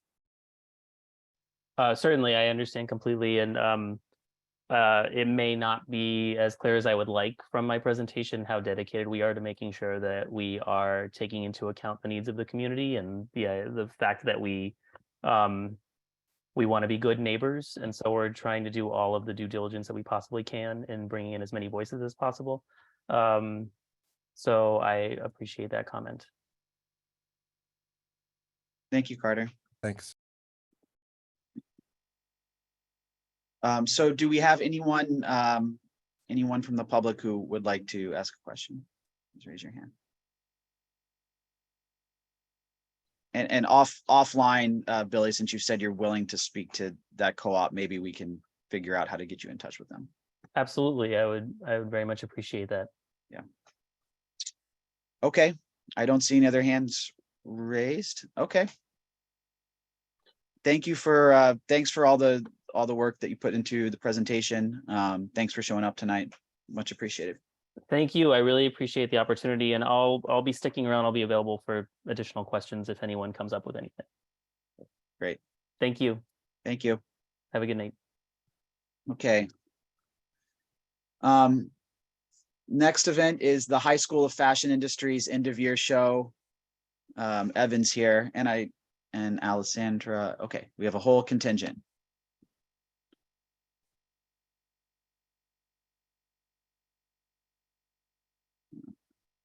Promote everyone. Hey. Hi, everybody. How are you? Hi, So- good evening, everyone. Good evening. Maybe let's start with this High School of Fashion Industries event. I understand there was maybe one other event you wanted to talk about, which for whatever reason did not show up on my SAPO event feed. But if there's another event that you want to talk about, we would love to hear about that as well. But maybe let's start with the High School of Fashion Industries event, if that works. That sounds great. Good evening, members of the committee. My name is Kevin Capuno. I'm the operations coordinator here at the Meatpacking District. We're very excited to present the High School for Fashion Industries Senior Showcase to Gansevoort Plaza. Just a point of clarity here. This is a one-day event. The dates indicated in the agenda are from our initial SAPO submission. So this event will be happening on Wednesday, May 24th, including setup, the show itself and breakdown. There'll be some very minor setup the night before. Around the same time, our sanitation team closes up the plazas, and this is just to mark out the runway. So the next day, we are all ready to go. And I'm going to pass it over to my colleague, Julia, who is our events and program coordinator here at the Meatpacking District. And sorry, real quick before you start. So, okay, so you've moved, just so I have it right, you've moved it up by a week from because the SAPO application that I saw still said May 31st. That's been updated in SAPO? Yes, we've submitted those changes onto SAPO, so I'm not sure if it's properly reflected. Okay. Yeah, since I don't have a city email address, I don't have live access to the system, so we may be looking at a slightly older one. Okay, so can you just clarify again? It's the 24th. Wednesday, May 24th. And you're going to set up the night before? Very minor setup. It's just to ensure that we have the runway marked out, and then most of the setup will be happening on the morning of the 24th. Okay. And then you're clear by the end of day on the 24th. Yep, we expect to be all broken down by 10 p.m. on the evening of the 24th. All right, sorry to interrupt. No worries at all. So I'll pass it over to Julia. Yeah, thanks, Kevin. Excited to be with you all tonight. We're excited to host the High School of Fashion Industries for their senior showcase on Wednesday, May 24th at 7 p.m. We think this is a really great opportunity to highlight the next generation of designers in meatpacking. This is a free event for the entire community to attend on Gansevoort Plaza. And I'd like to introduce Jenna Brooke and Allie Rockford from the high school to share a little bit more and about the students that are participating. Hi, thank you, Hello. Julia. Thank you, Kevin. Hi, I'm Alexandra, everybody. I'm an instructor at the High School of Fashion Industries, and I am also the fashion coordinator. So just to tell you a little bit about HSFI, we are in the heart of Chelsea on 24th Street. We are a public school, high school, dedicated to the fashion arts, including fashion design, fashion art and graphics, photography, media, visual merchandising, and also fashion business. So, and we have students that come from all over. We are a Title I school. And our kids are just, this is the first for us to have an event outside of our 100-year-old school on 24th Street. So the kids are just beyond. You know, we call them our COVID babies. They started high school the start of the pandemic. So those kids are graduating this year, and our senior fashion design majors have a showcase. Every major has a showcase, and ours is a fashion show. So this particular one is what we call our industry show. So a lot of industry professionals from the industry that they're going into get to see what our kids showcase. Great. Could you take us through maybe just the run of shows? You said it starts at 7. You know, what does the show look like? Can you maybe go through kind of what the setup looks like on the plaza? Yeah, so we're going to have an 80-foot runway going down the center of the plaza. And it's, I think, you know what? I mean, if I can I share? I could pull it up. Oh, okay, great. Thank you. Should have the ability to Kevin. share screens. Yeah. Perfect. So basically the kids are going to be walking in on that one triangle there, and then we're going to have a runway set up. It's not like they're going to be walking on the cobblestones. I think that's what the beauty of the meatpacking is, and I think that's what they're so excited about. So we're just going to have chairs that are set up 50 on one side and 50 on another, just to kind of map out that 80-foot runway. And the kids are going to come in from that one corner on 9th Avenue, go down to the plaza, turn around and go back and exit in like just right before the other kids that are coming in. So it's going to be pretty quick. The start of show is going to be at 7 o'clock. We expect people to start coming around 6:30. To mix and mingle, we're calling it. A lot of people, you know, are definitely from the industry, and they, you know, want to see the kids and all that kind of stuff. So, and then we're just going to do we dedicate the show to an honoree every year. So we're going to probably just have some introductories, introduce some people maybe for about 15 minutes. And then the start of show, we're hoping at 7:15 prompt, and it's going to be 20 minutes. I'm hoping for a little bit less, maybe 15 minutes, 20 minutes, maybe with the finale. You know, industry people are used to 10 to 15-minute shows, so we don't want to bore them too much. And basically by 8 o'clock start to break down. And, you know, because we have to get all our stuff back to 24th Street. So we don't want our kids walking through the streets late at night, and we have to get them home too. So, you know, they still are in high school. So by 8 o'clock, we really want to try and really break that down as possible. And then just to add a little bit of detail, so the chairs that you see indicated here on the site plan are the existing plaza chairs that we have on Gansevoort Plaza. There will be amplified sound. Our friends over at the NYPD 6th Precinct have already spoken to our team about what we need in order to obtain that permit. Yes, I think we'll leave it to the committee if there are any further questions. Great. And just curious, how many students will be participating? 80 students are walking the runway. So yeah, we're thinking 80. It might be a little less.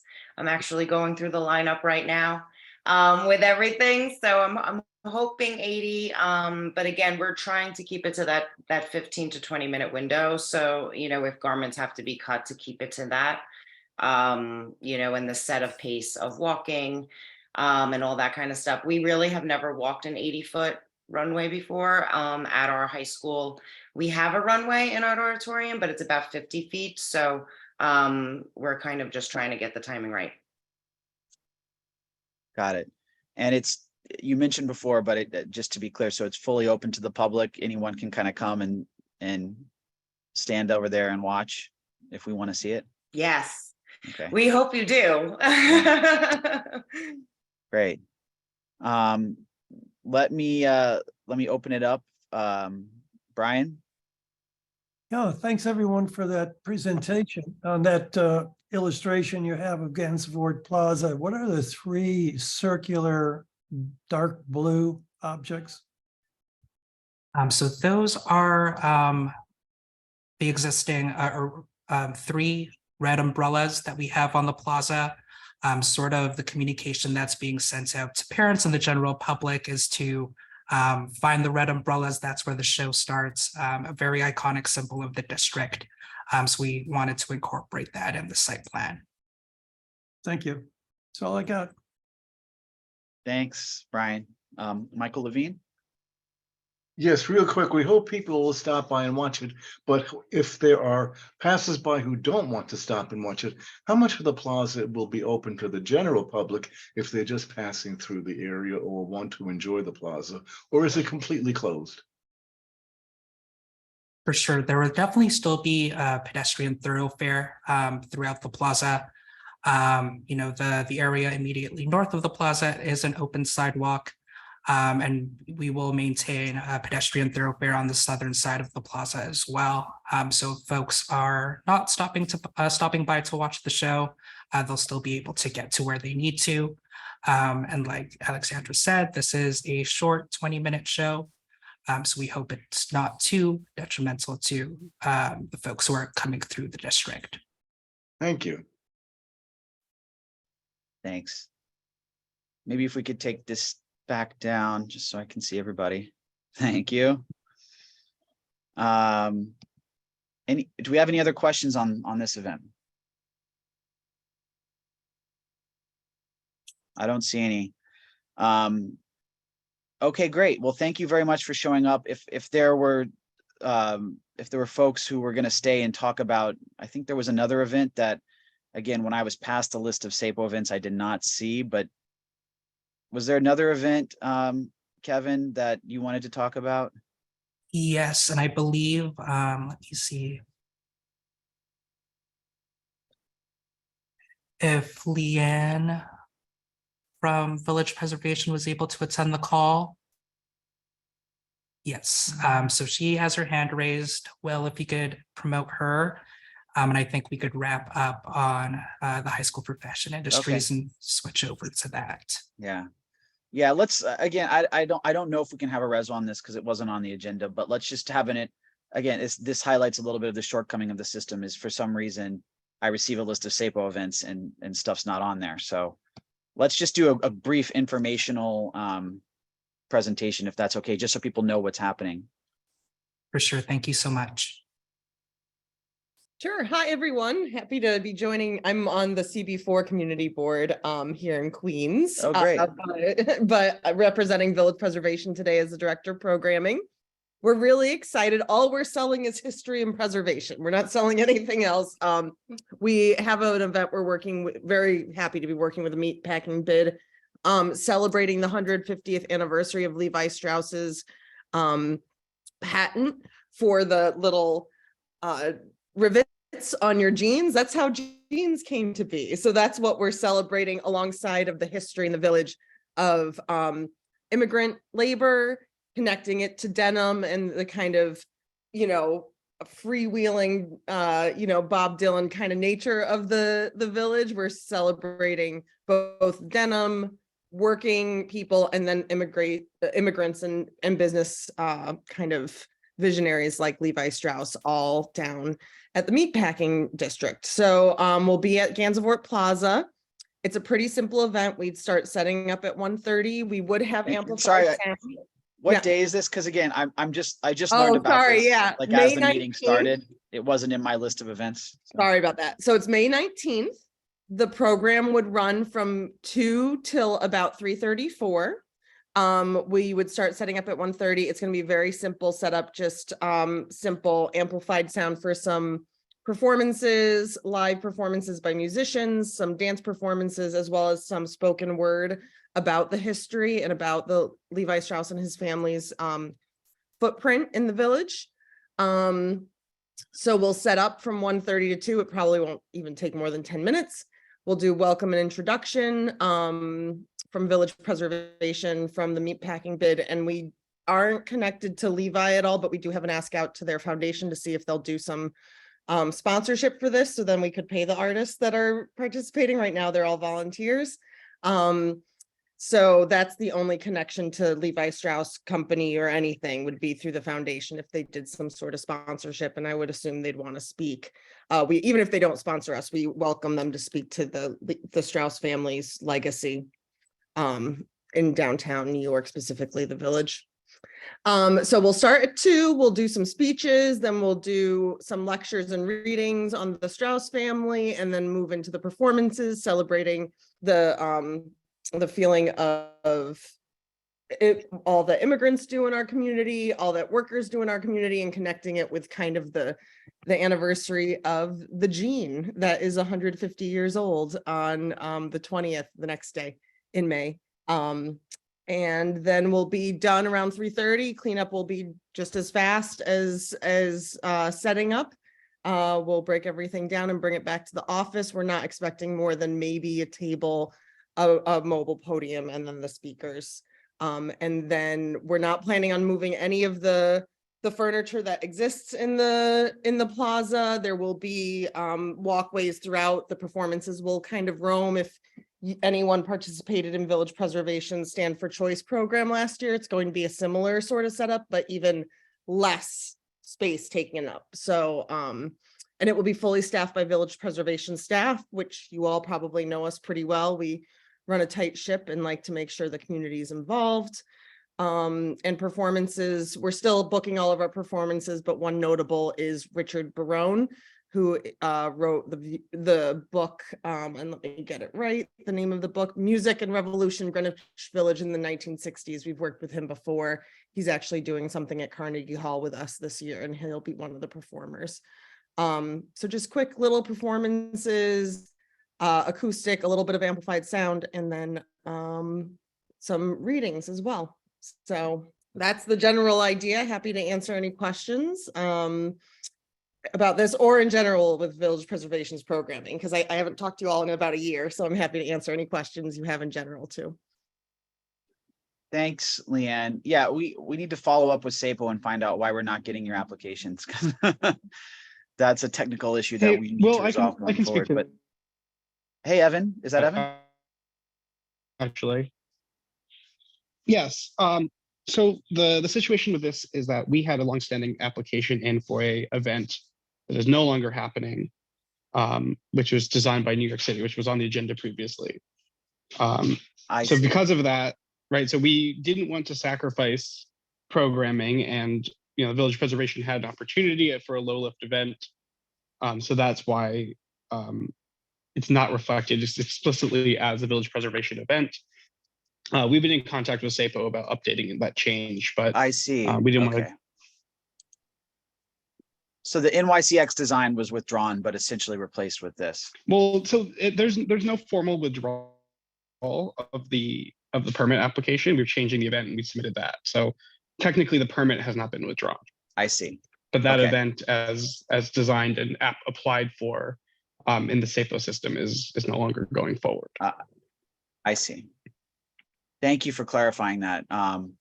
Yeah, we had that in our agendas withdrawn. I didn't realize it was not technically withdrawn. So I guess theoretically we can still write a reso on this. Okay, thanks for clearing that up. But let me ask if anyone has any questions on this event. It seems pretty straightforward. I guess where did the idea sort of come from for the Levi Strauss thing? Like, is there a connection to meatpacking?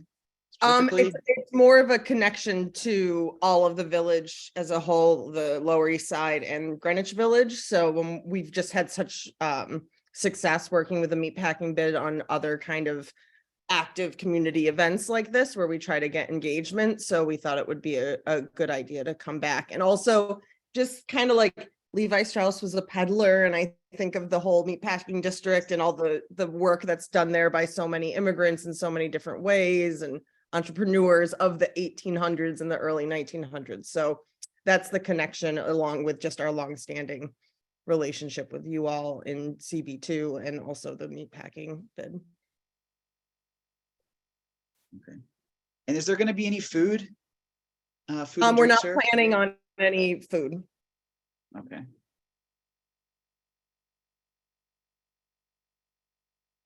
And so it's set up 1:30 to 2, programs around 2 to 3:30, and then you're not removing any tables from the plaza.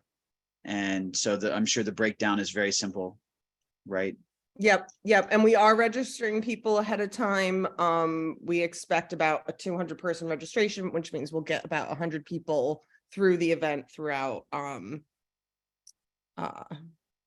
Yeah, so I just saw the note about the Chinese Exclusion Act. Thanks. I love more history to add to the mix, so we'll check that out. Thank you, whoever submitted that. But yeah, so it's pretty straightforward. Okay. Done it before, we'll hopefully do it again. And should be pretty low stress for the community. And even the sound, it's not like it's a block party where we'll be pumping sound the whole time. It will, excuse me, be performances, about 2-minute performances each. So, and we'll be using local artists, including Richard. Okay. Any other questions from either the committee or the community? All right. Well, thanks, Leanne, for your time. Yeah, thanks Much anytime. appreciated. Hopefully we'll talk soon again just about Definitely. village preservation stuff, but we're really excited, and thanks to the meatpacking bid for being great partners. So thank you all. Have a good night. Thanks. All right. And thanks, Kevin, for joining, and sad to see the Leaf Festival is not happening this year, but oh well, that maybe it'll come back in the future. All right, let's move to the next one, Bank Street Block Party. This is June 10th. Bank between West 4th and Waverly. We have an attendee for that event. John, is there a John Britton? No. Anyone here for the Bank Street Block Party? June 10th, Bank between West 4th and Waverly. Okay, I don't see anybody. Let's move on. The next is Mulberry Event 23, sponsored group therapy. Mulberry between Prince and Houston. This is June 10th. Anybody here for Mulberry Event 23? This is a large street event. This is the same applicant who was not here for the first two events. Okay. And by the way, for those who aren't aware, our policy for no shows is to deny. Okay, next up, I think they're here. They just mentioned in the chat. This is the June 10th, 2023 Textures sponsored Broome Street Temple, Crosby between Broome and Spring. Full street closure, but only using half a block. So Yeah, Will, in the chat, they said they're postponing till October. Oh, they did. Yep. Okay. We will note that.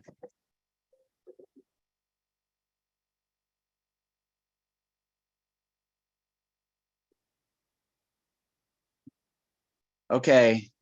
We have next Folsom Street East.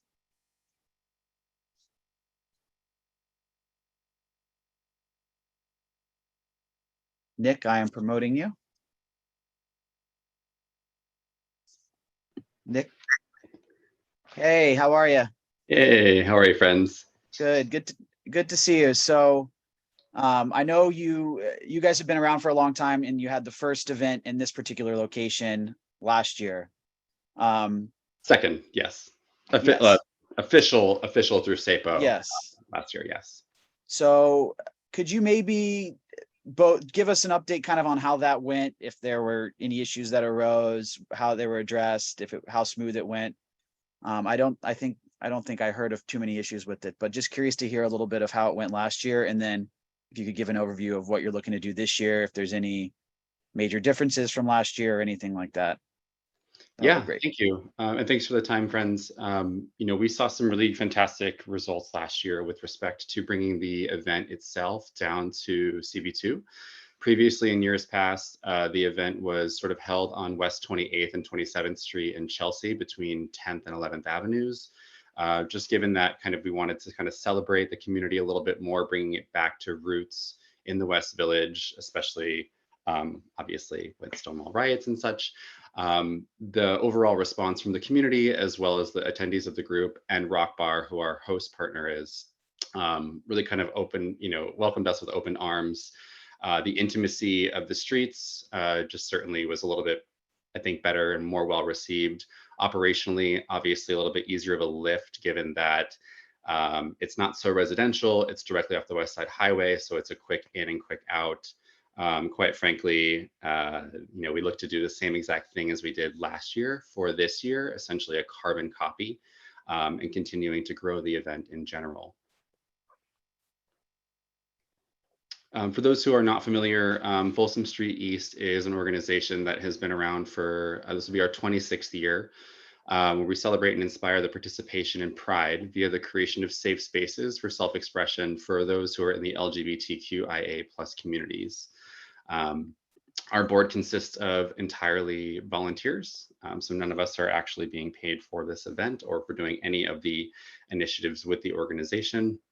Ultimately, the proceeds from this event also do get donated to other nonprofit organizations where we write grants, particularly towards causes for marginalized minority groups, as well as benefiting organizations that are also based in CB2. So could you just go over the layout again? I believe last year it was sort of half of Christopher Street and all of Weehawken. Yeah, could you go over what that looks like?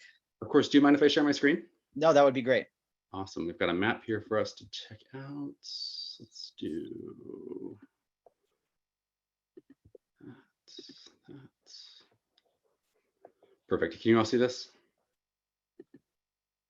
Yep. Yeah.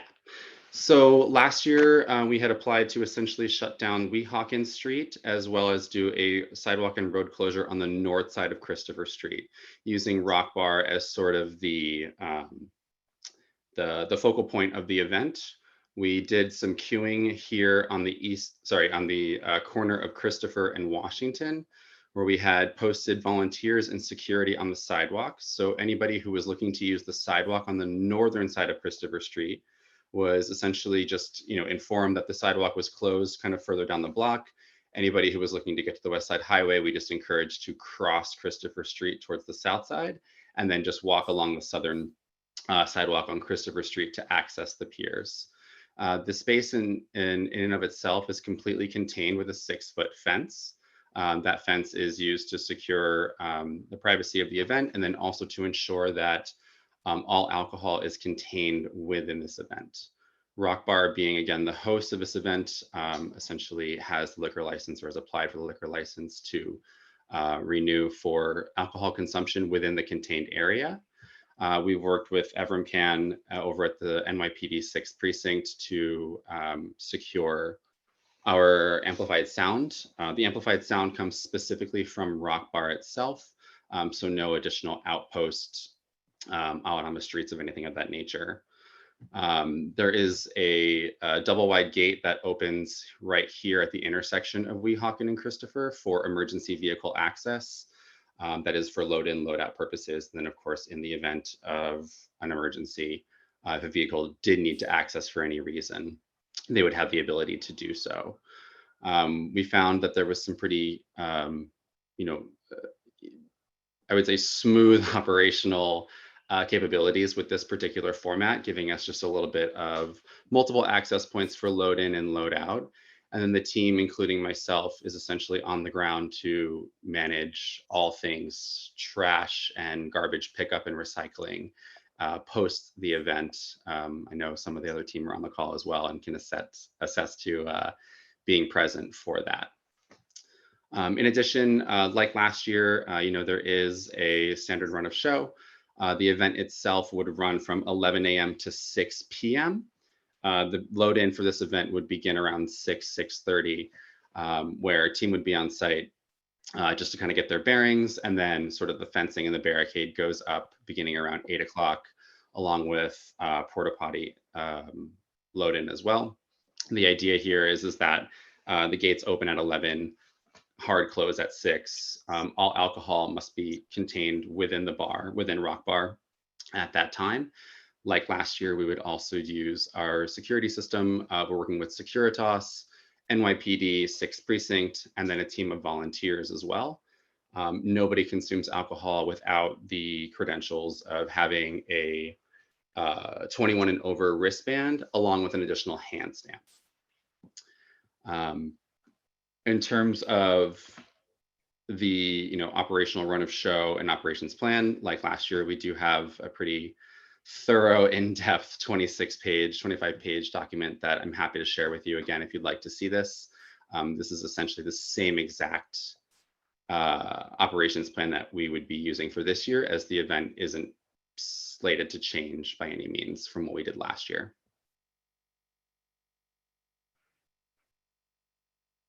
Were there any major issues that you ran into last year that anything that you felt was an issue that you needed to change for this year, or did it all run pretty smoothly according to your perspective?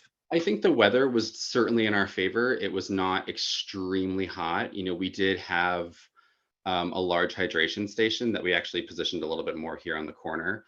This was really, I think, advantageous for us. It's essentially a very, very large barrel that sits on a pedestal stand and has a series of 6 to 8 taps around the perimeter. So one could essentially use any of the water bottles that we provided, fill up, which was really great.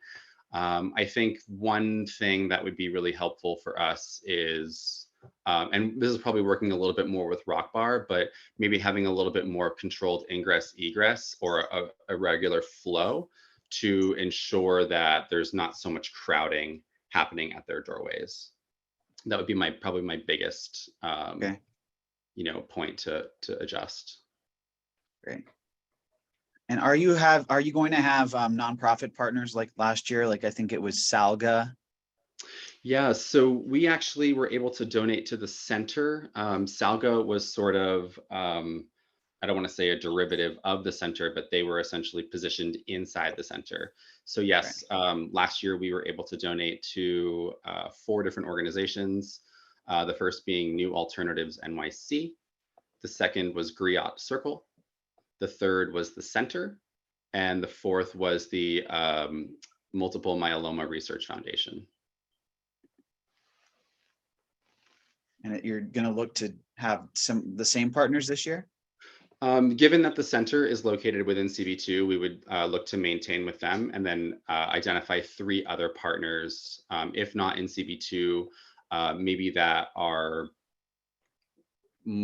topical to today's headlines in terms of being marginalized, and or organizations that are close to the community and the board and our initiatives.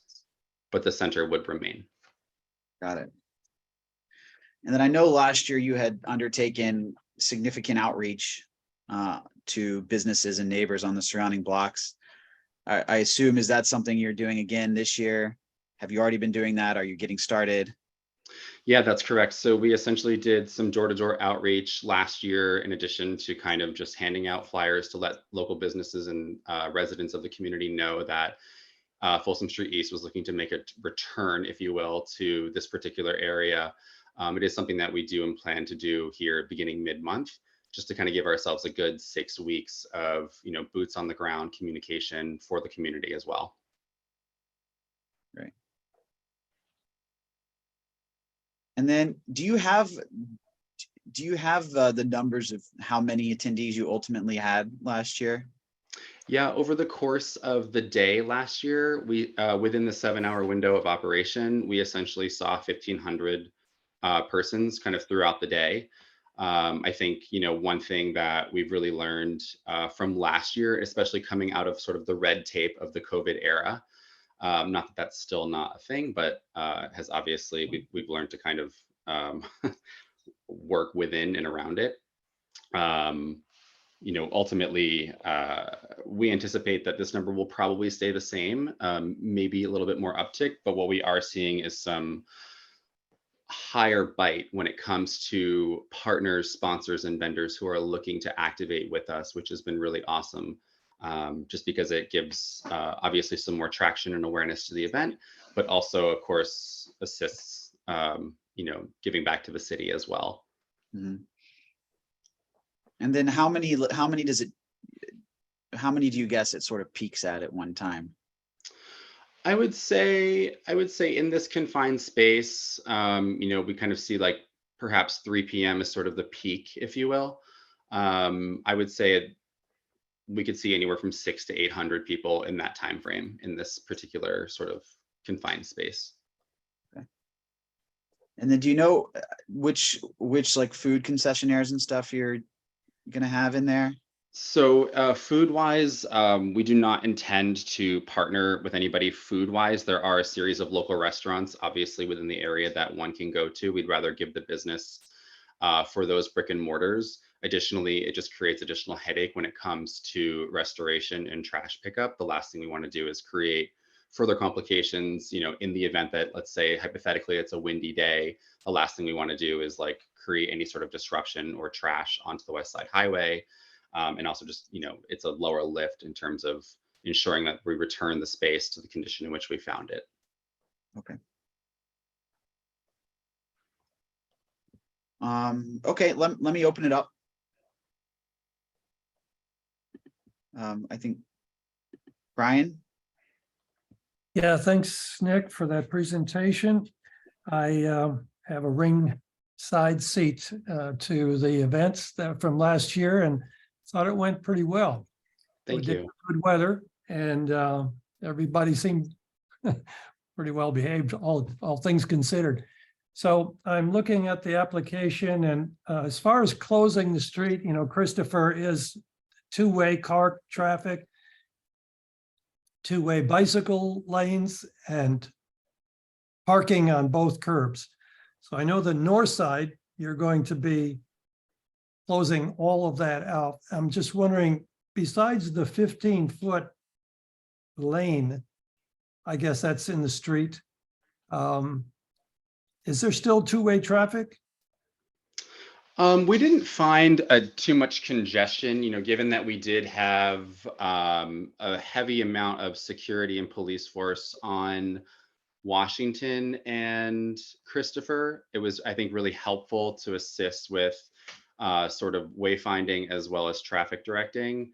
The idea here is that if we have the opportunity to use the south lane of Christopher Street, the south lane of Christopher Street to be utilized as two-way, that's the idea. If we need to look at, having a crossing guard and or additional police force there to assist with, ensuring that the vehicles can safely bypass one another, happy to explore that option as well. So would you be putting up signage for no parking on the south side of Christopher in order No, in this instance, not on the south side, no. So we essentially just did the north side of Christopher and then Weehawken last year. Okay, that's all I had. Thank you. So was it two-way traffic last year?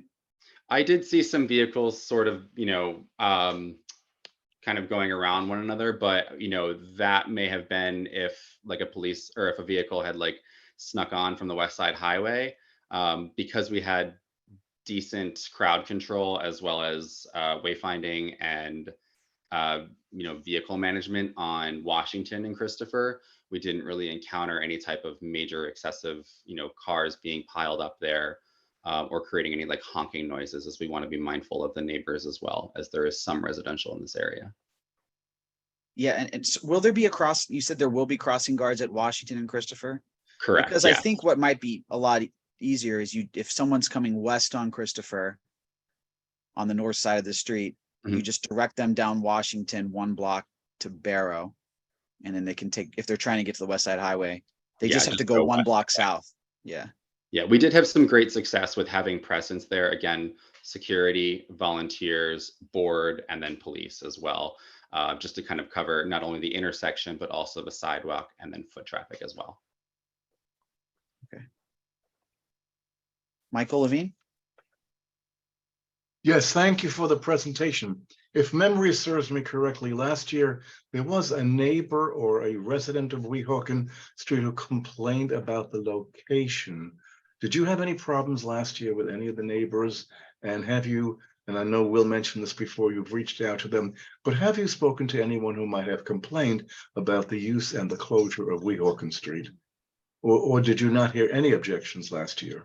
I personally did not have any direct feedback from anyone on the ground who sort of expressed any type of anger or frustration with respect to the event. You know, I think one of the biggest things that, having worked in production for the last almost 2 decades, I find that, you know, the biggest sort of complaint comes from, you know, amplified sound and then residual trash. You know, what we've learned here is that we're not looking to put a music festival in the street. We're ultimately using the sound system that Rock Bar has on their normal day-to-day business operations. And then personally, you know, it's a big, I think, pet peeve or sticking point for myself is, you know, return the space to the condition in which you found it, or if not better, if you want to be invited back. So I personally, you know, hands and knees on Christopher Street, picking up zip ties, residual, anything that might be traced back to our event to ensure that the neighborhood is kept in a cleanly manner, so that residents would not necessarily have the largest of platforms to stand on to dispute or express frustration. And have you already reached out to the residents? That would be contingent on, obviously, this meeting here. So Rock Bar is certainly undergoing, you know, their steps to secure the additional alcohol permit. And then outreach would essentially begin again middle of this month to give a full 6-week runway and window to notify the local businesses and residents. Thank you. Of course. Thank you. Joanna? Hi, thank you for your presentation. Just a quick clarification on the emergency access on Christopher Street. Is that supposed to be a through point on Weehawken? And if so, could the platforms, the 8x8 platforms, potentially be an obstruction, or is that just a sort of loading zone?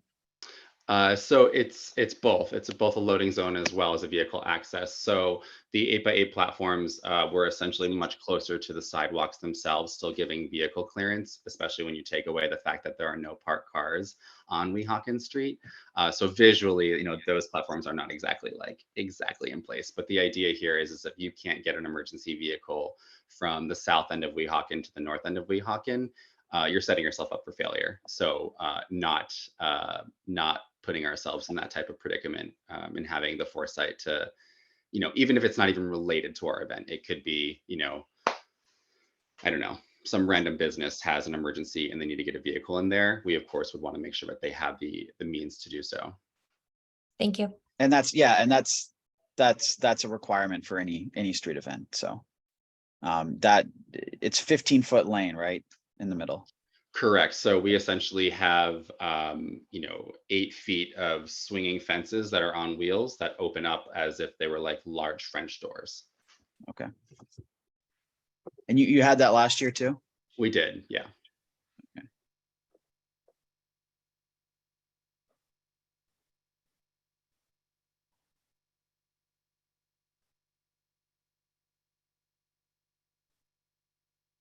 Okay. Any other questions? Thanks for the time, friends. Okay, thank you. So our final application is June 21st, Super Plastics Experience Prince between Bowery and Elizabeth Curb Lane, Elizabeth between Prince and East Houston, sidewalk and curb lane. Sharon, I'm going to promote you.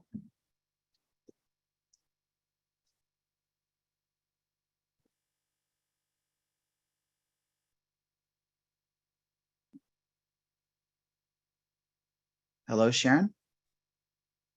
I'm here. Hi, thanks for joining. Thanks for sticking around. I'm going to tell you, I'm very jealous. I've never been invited to any community board meeting. I've been doing this for 20 years. No way. No way. I think we're maybe one of the only ones that regularly does these kind of thorough street activity reviews. So here you go. Welcome. Thank you. Thank you very much. I appreciate this and the opportunity to go over our events. I'm going to real briefly, let me see. I'm not good with the share screen. I am going to hopefully, can you see my screen? Yes. Okay, perfect. So Super Plastics has a store on 15 Prince Street. It is on the corner, so it takes up the corner of Prince and Elizabeth. And they are doing an event on June 21st. So that is going to be a Wednesday. And I can go back, but real quick, they're going to load in their elements at 10 a.m. So because it's, you know, we're in a residential area, we want to make sure that we take care of that situation. Their event is live from 2 to 8, and their loadout would be complete by 10 p.m. So I will go back over that in just a moment. But they, Super Plastics is doing an inside VIP experience. They are inviting a curated guest list of press outlet influencers and friends of both brands of Super Plastic and Mercedes-Benz. That is why Mercedes-Benz is part of this permit application.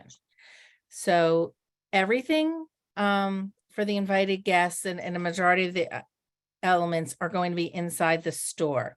For this meeting and for our purpose, there's 2 outside elements.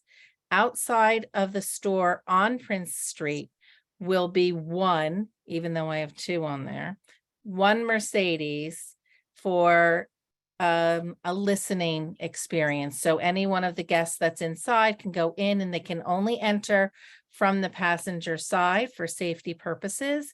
And inside they're gonna have a listening experience should they want to do so.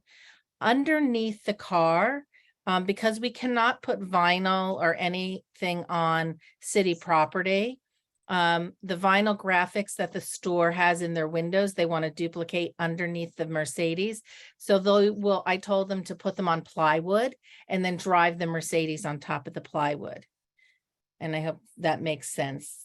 So this way they place the piece of plywood down, the Mercedes would pull up, and it just gives it a little bit of a cleaner aesthetic than just sitting on the street. Then on the, So it's like a wooden platform you're going to build for the car so to drive? it's not, it's not even 1/4-inch plywood. It's just so that, because we can't put graphics on the ground, we adhere it to a piece of plywood. Okay. So it's just like when you know, Uncle Harry didn't want oil to get on the garage floor, he put a piece of plywood on the floor. Got it. Okay. Around the corner on Elizabeth Street, still in front of their store, but on their side window, is going to be an element called their Super Dackle statue, which and I'll show you a picture of that in just a moment. It is only 8 feet tall. They will have stanchions around it. It will be greeting the guests as they arrive, the influencers and the VIP guests. They can take a photo of it before they enter the store. And that would be on that side. And then if you see midway, I have what is a production truck, because they will have catering inside the store. It is a back of house production truck just for the caterer to use. That will be their ancillary event. That is why I'm applying for a curb permit on Elizabeth Street. So I know sometimes when we look at these applications and it says curb and sidewalk, it looks like we're taking over a lot of the area. I wanted to show you this site plan just to show you that the statue will be in front of their store window. This production truck is going to scooch down because we're not trying to interfere and get congested at all. And then if I can, I want to, this is the front of their store facing Prince Street. And the checkerboard graphics in their windows is what they wanted on the ground and underneath the thing. So that's why I suggested that they use the vinyl. And then that would be the Super Dactyl statue. That's what he looks like. And this is just because we have drawings that have to be submitted to the city. All of these things are submitted in the SAPO portal as well. So that would be there. And then it's just an overview. This is not as clear as what I was showing you before. So okay. If you have any questions that I would anticipate is why Mercedes. Mercedes has a very long-standing partnership with Super Plastics, and they want to have their brand new E-Class car outside. And again, that will be used for listening experiences. The guests, like I said, are press, influencers, and friends of both brands. There is no sound. There will be security on site, both inside and outside, making sure that everything is flowing. And their security is New York State licensed and bonded. It always is. And that's about it. You know, what's the approximate attendance for the event inside? Oh, it'll be 75 to 100 people. Okay. So there shouldn't really be a lot of crowding outside. No, not at all. Okay. And in terms of the outdoor elements, it's just a statue of people taking photos with and people going to sit in the car. Correct.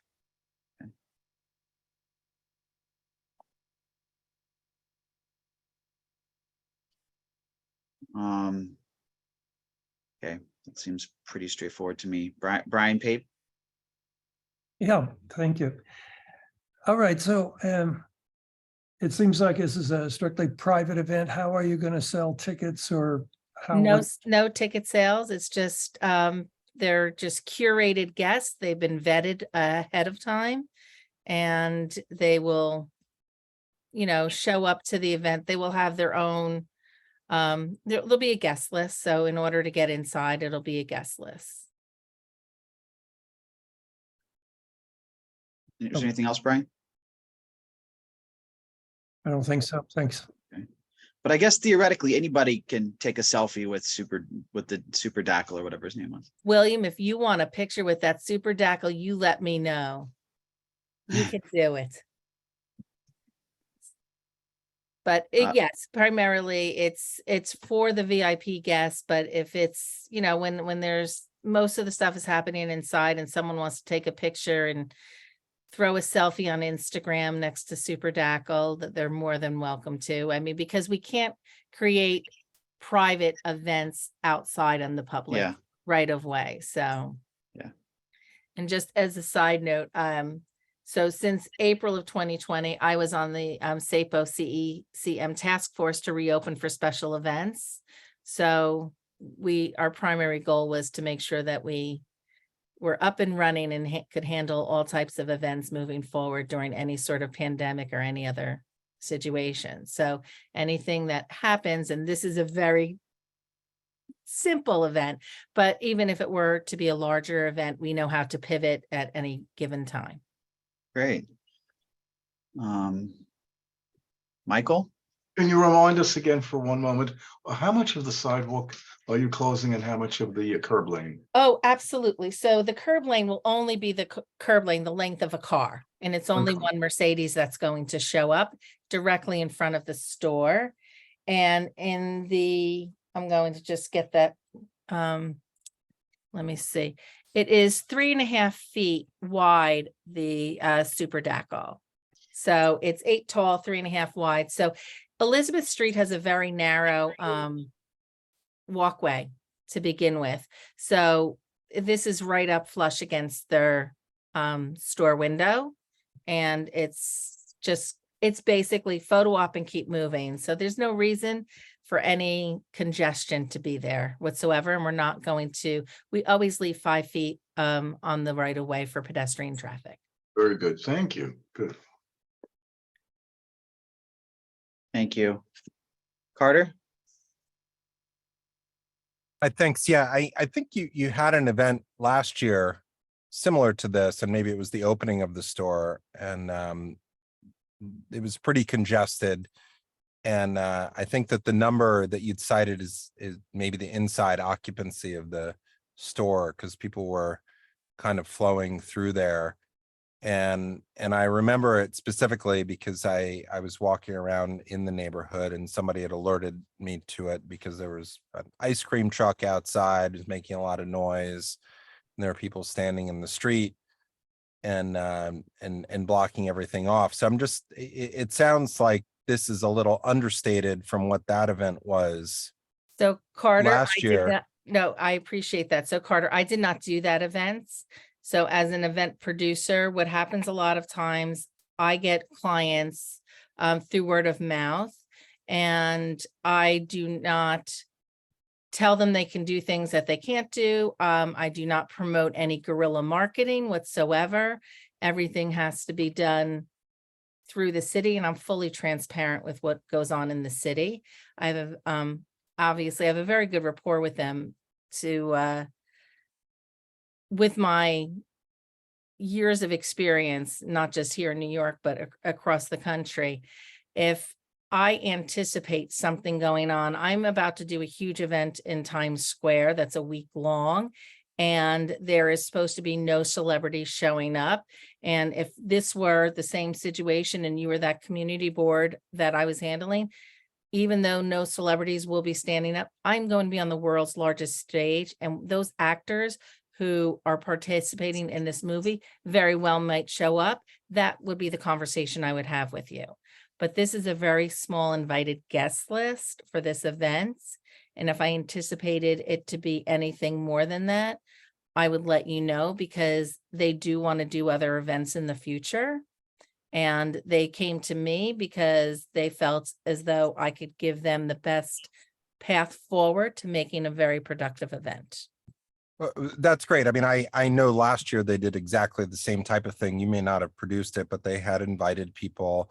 It was on a limited guest list. And I saw people, because people I knew who were there for the event who were invited, but there were a lot of people there, is more my point. And in that particular area, it interfered, it started to interfere with traffic, everything else. And because it is a higher profile event and location. And so I just bring it up because that's precisely nothing to do with you, but that at their opening, they had very comparable event without anything outside organized. And then with this, with stuff outside, it just seems like it will be even bigger. So I mean, the storefront's not that big. It probably can't hold more than, from what I remember last year, 40 people, in a U-shaped line, sort of walking through the corner space. So I just pointing that out, that it just. I appreciate you calling that out to me, and I will definitely have a conversation with the client just to reiterate, what we do to respect our neighborhood. So they've been there for a year, so I'd hope they Right. they Yeah. know that already. And last year, I just checked, they did not attend our meeting. They were a no-show. Right. Exactly. My point. But I'm here, William. You are here. And I stuck it out, and I was getting jealous because Right. someone's drinking wine without me. Thank you. Thank you. I appreciate that, Carter, and I will I would make note of it, and I always welcome feedback after an event that I do. I think it's extremely important so that we can always move forward in a positive manner, because I'm not a one and done type of a producer. I like to come back. Great. It looks like we have one question from the public, Jeffrey Rowland. I'm going to promote Jeffrey. So yes, so Jeffrey, so I do understand. So they do know about the bike lane, and because they had originally wanted 2 cars, I told them 1 car, it is directly in front of the store. And then if they approach that to the bike lane technically will not be blocked off at that point in time. But if there's something going on with that bike lane, they know that's that curb lane has a bike lane between the curb and the car. So we're not on the bike lane. So people will bike then past the car, passenger side, and the curb, which is an opportunity for disaster. Why don't you put the Mercedes around the corner where the statue is, as that is not a bike lane, and it would not be as much of a risk to riders, because that is a heavily used bike lane, and there will be people biking all down there while your event is going on, and that'll just be an opportunity for disaster. So why Right. not move the Mercedes around the corner? So if we move all the elements onto Elizabeth Street, so first of all, right on the corner of Elizabeth Street is a fire hydrant. Directly. Could you pull up the map again, actually, while you're talking about this? I can. And Will, just a footnote, when you elevate to a panelist, it completely disrupts the flow. So I missed the first, 30 seconds of whatever she may have said. She was just saying she was aware of the bike lane there. Okay. So there's a bike lane. The bike lane would be, can you still see my screen? No, yeah, I Okay. think you need to reshare it. All right, hold on. Sorry.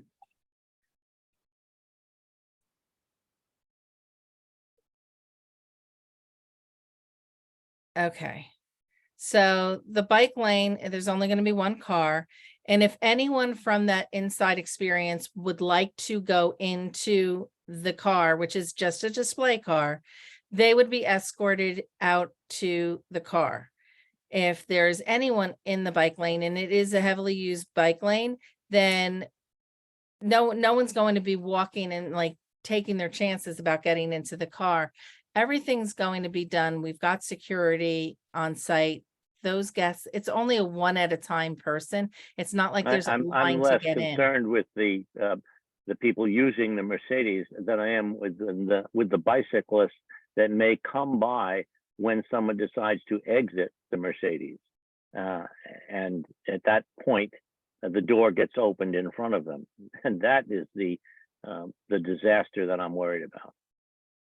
That's why I don't understand why you wouldn't move the car around the corner and the statue around to the front. Reverse them. Well, we can take that into consideration. I can mention it to the client, but cars park in that curb lane to begin with. So we always have that. They don't park on the bicycle path. They're not allowed to Nothing's park parked on the bike lane. bicycle path. Can I ask, you're showing a divided street there? Is it a That's two-way? that is the SAPO template that we use. It's 3 lanes. There's a two curb lanes and one driving lane, one car Right. lane. Okay, but it's one way, right? Yes, it's One one way.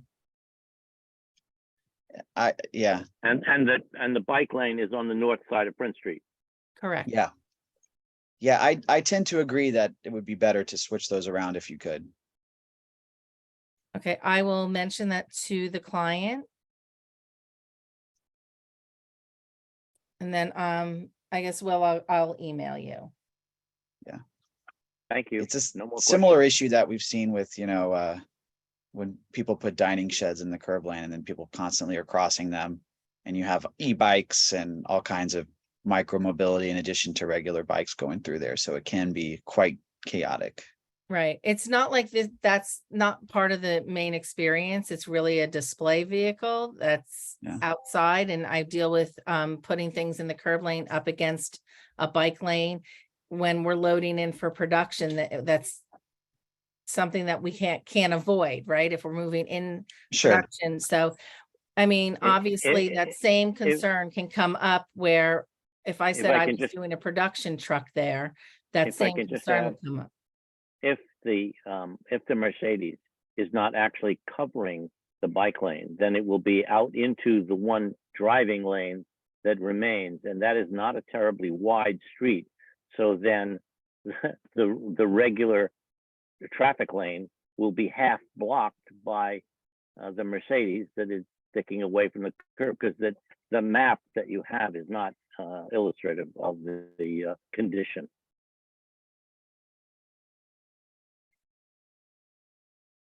Okay, well, like I said, Jeffrey, I appreciate that. I'm gonna take that up with the client and I will email, Will.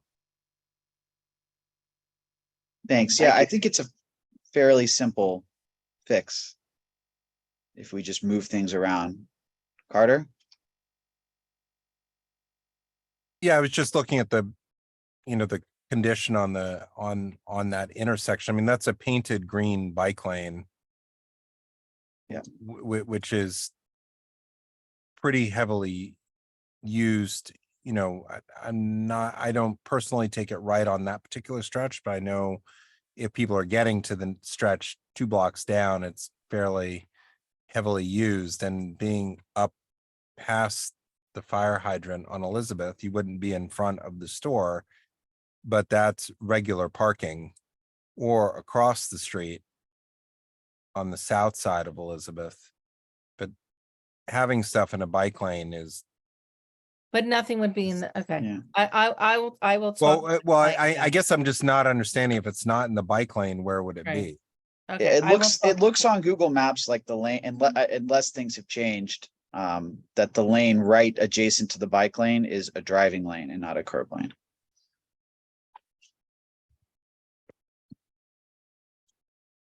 Yeah, what I see is that the north side of Elizabeth Street is a bike lane. Then you have a driving lane, and then the south side is, North side of Prince, yeah. oh, excuse me, sorry, the north side of Prince, right, is the bike lane. And that's what I saw last year, was the conflict. That's why it really stuck out to me, because nothing was blocked off, but blocking off a bike lane is always a complicated affair, particularly on the weekends when there are a lot of people who are moving around in the area. So Yeah, it sounds like maybe, Sharon, there's just some confusion over what that street, but yeah, Google Maps Yeah, shows so that there's not a I'll curb talk to lane. the client about doing the swap. Yeah. Okay, Okay. that's an easy enough fix. Okay. All right. Thank you, Sharon. You stuck around. Thank you so You much. stuck around to the end, so thank you for that. Thank you. All right. Bye. All right. Okay.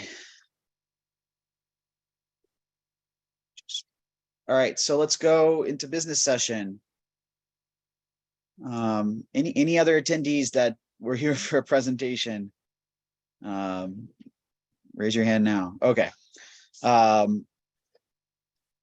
Okay, so first two, super goop, no show, deny. Any objections to that? That's obviously our policy. All in favor of deny for super goop, say aye. Aye. Aye. Any opposed, any abstain? Okay. Fever Tree, same, no show. All in favor of denial, say aye. Aye. Aye. Aye. Any opposed or abstain? Okay. Will, could you just clarify where that event actually is? Yeah. Which one? The Fever Tree? Yeah. It's Bleecker between West 11th and Bank. Let me see. Just because Lafayette's mentioned on there, I was just confused reading the agenda topic. Yeah. Let me pull up the application. 1 second. I assume it's Bleecker Street because 11th and, well, yeah, I'm just not sure. Because Bleecker and 11th and Bank all cross, but not yeah. Lafayette Street. But I don't know where the wasn't Lafayette's concerned coming. if that's, is that 2 events or is it? It's a single application. The event name says Lafayette Street. I expect it was left over from a previous thing. Okay, but thanks. This is it's Bleecker between West 11th and Bank, and it has no other details in the application. It doesn't say where specifically on the block or anything. Okay, thanks. Yeah. Okay. So, Venus food truck, or sorry, Venus ice cream truck. There were two different ones. The 18th and the 20th. One is on Lafayette, remember, right next to Petrosino Park. I think we should maybe suggest moving that. It seems like it's in a really busy spot in front of Jack's wife, Frida. I did appreciate the commitment to sanitation. What do others feel about this one? Well, I like the idea that they were already familiar with working with Jack's wife, Frida, owners and proprietors, and that they, of course, that truck giving away the ice cream would be on the curb and facing the sidewalk and not interacting with the street itself. So if they've worked it out as far as spacing with the restaurant, then I don't personally feel a need for asking them to look at other locations. Okay. I agree. Zach? Yeah, just note I'm going to recuse from this one, and the Decium one was I work for a competitor. So say it again. I'm going to recuse myself from this one and from the Decium one because I work for a competitor of theirs, Procter in this case, and then Estee Lauder in the other. Okay, thanks for letting us know. Let me just note that down. Okay, so you need. Yes, Carter? Yeah, when there are food trucks on Broadway and some other streets, they're not typically allowed to have food trucks at other times. And I feel that doing these is very confusing because of that. And I just raised that because this sort of brings this sort of full circle to the regular proprietors of food trucks aren't allowed to be in this area because of the metered parking during the day, and the metered parking is also on the weekends. And so when they get a SAPO permit, sort of some roundabout way to it, but it perpetuates problems. And I think it's the same thing with open streets, that you can't have a food truck can't just pull onto an open street, take a parking spot and vend. And so I just bring that up because it's something that I know a lot of areas have spent a lot of time trying to address. So it's a bit of an inconsistency in how the rules are applied. So I just bring that up because that's something that I think as we come back out of the COVID restrictions with food trucks and then all the other things, as far as, even though they may be giving away samples, they do compete with the local businesses, et cetera. But the fact that you can just have a food truck on a block where it's not allowed because you apply for this particular permit just seems like I seem to remember prior to COVID this coming up and being an issue, but I don't remember the exact how it was handled. But it is an issue, and I know that that's something that's been addressed extensively in trying to undo that. Yeah. I think it would, I think something that would be useful to do at another meeting is have, because I've never done this before, but is to have a focus session on food trucks. Because I'm not sure many people are familiar with what is allowed with the quote normal food trucks, Carter, that you're referring to.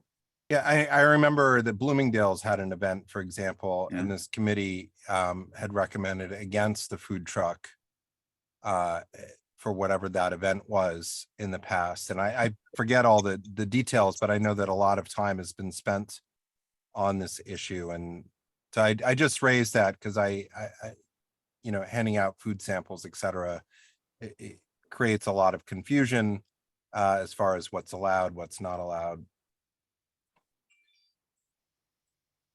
That's a good point. I know, Rocio, you've had a view on this in the past. Do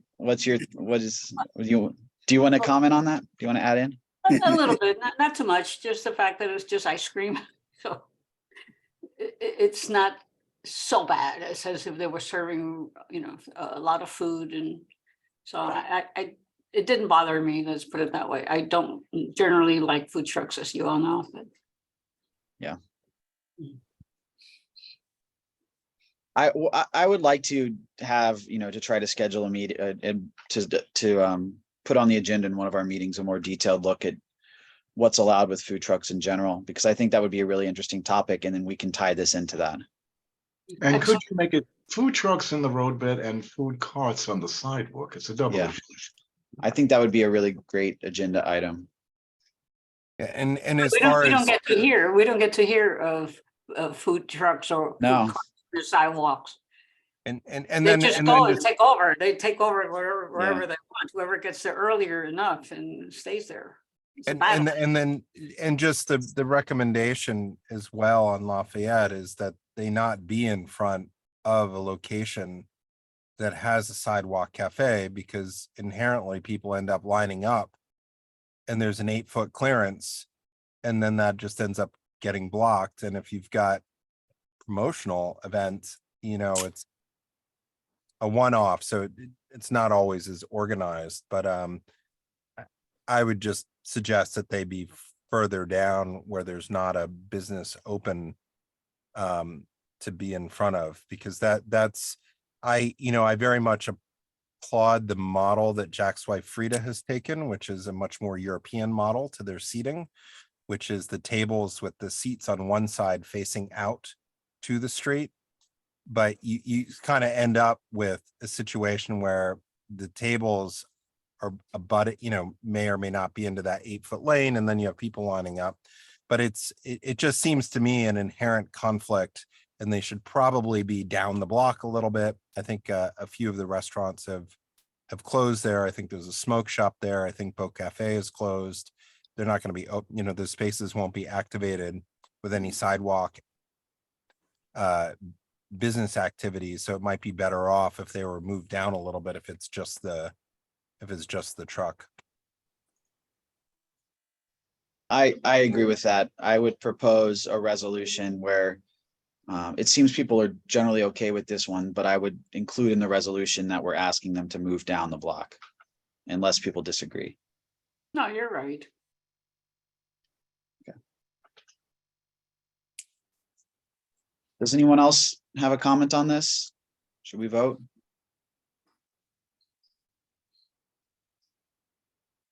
Okay. So all in favor with an approve and a location, asking for a location change, say aye. Aye. Aye. Anyone opposed to this one? And Zach, I got your recusal. Okay. Okay, good. Zach, do you want to lead the next discussion on the next one? Sure, happy to. This is the Claw on Broadway. So, personally, again, I'm recusing from this one, so I'm not voting, but I can say what kind of we saw. It's going to be a machine inside the store, which is very small. People are going to be coming in the store to use the machine, coming out, picking up a sample on the way out, and then leaving. I mean, for me, the question, they know they're going to have a line. That's why they've asked for the sidewalk. I believe it's a sidewalk closure. And I mean, for me, I don't personally see a huge problem with this. I think the potential problem could be if they get people who linger around at the sample table, and that's what we asked about. But they said it's a 19-inch table. It fits under the facade of the store. they're gonna have 2 to 3 security personnel outside. Did anybody have any objections? Did anybody think this could be problematic?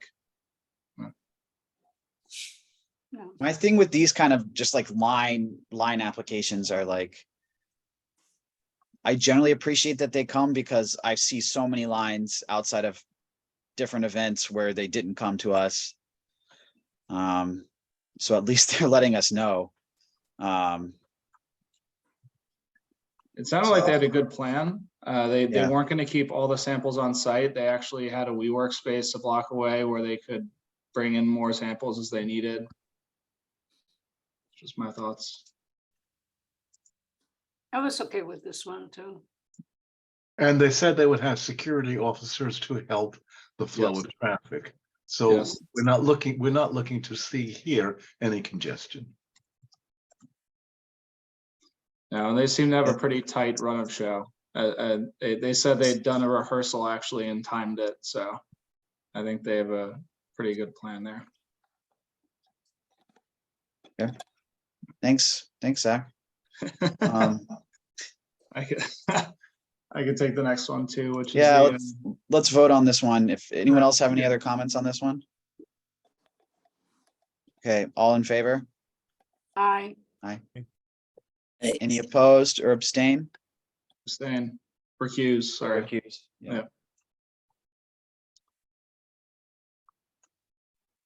All right, so the next one was the crew crawfish boil on Gansevoort Street. So this was a, to me, fairly confusing application. It didn't seem like they had the best picture of what they were trying to do because the application said a limited street closure, which I'm not even sure what that is, but also the sidewalk closure. And their run of show plan had everything kind of out in the street, which, you know, I don't see how you can do that without closing the full street. They did say they would be willing to move it back to just the sidewalk. It is a ticketed event, but technically open to the public if you purchase. It's not like there's some guest list or VIP list or anything like that. It's supporting Memorial Sloan Kettering, so it does have a charitable lens to it. I think the questions that were brought up by Michael as well as Brian is the number of people. They're aiming to sell 500 tickets. It's a 5-hour event, 2 to 7. So their estimate was that no more than 200 at a time would be there.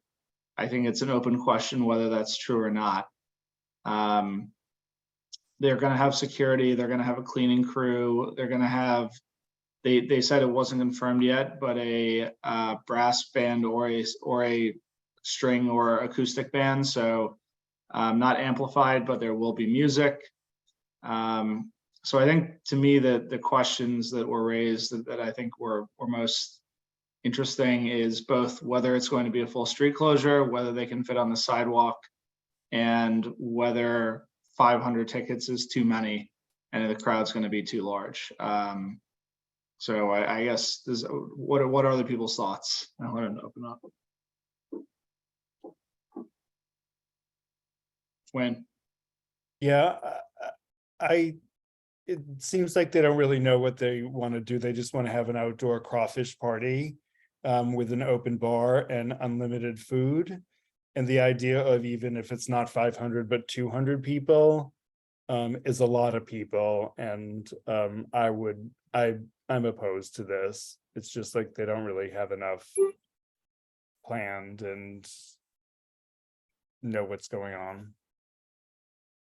Yeah, I agree. Looking at the street, 200 people, if it's a full street closure, maybe not as bad, but they didn't seem to even know. They didn't know if it was going to be a sidewalk closure, street closure, and I think sidewalk closure won't cut it. As you said, 200 people on a small area of the sidewalk in front of the store is going to be massive. But then she said she was going to have people, there were people inside the store too, right? Yep, that's true. Yeah, they only hold 80 inside the store, but they're also going to be doing food inside the store. So that will cut down the number of people. And if they don't get the SLA license, they have to put the beer and wine inside the store. Yeah, the They store, probably the need a it license, seems- though, right? Go ahead. They would probably need a license even if it's inside. So the store has a beer wine license, but not for outdoors. So I think that's the issue. They need to apply. Yeah. It felt they're very unprepared for an event that's supposed to happen in 19 days. I think we all want to support Sloan Kettering. Yeah. But Yes, absolutely. the application does not reflect the event they presented as No. well. It says requesting sidewalk and limited street access for an indoor event. This is clearly not, it's more of an outdoor event than an indoor event. Could we do a resolution in which we supported, provided that, and list our problems, given that it's only 19 days away? It almost looks. I would almost recommend that they, well, sorry, I didn't mean to interrupt you. Go ahead. No, I'm saying I think SAPO would probably approve it if it's 19 days away. Aren't we better off listing our concerns? I would rather recommend that they postpone and try a different date where they've had time to plan for it more and come back with a more fulsome plan of what they want to do. I don't know. That's one approach. Was there a reason they chose this date? I don't think they gave a No, specific reason. They It is said it is crawfish season in the spring, Yeah. I believe. They did say it was the 10th anniversary of their store or chain or whatever store opening. I don't know if it's, but they didn't say if it was the exact date or just general this year or the month or anything of that nature.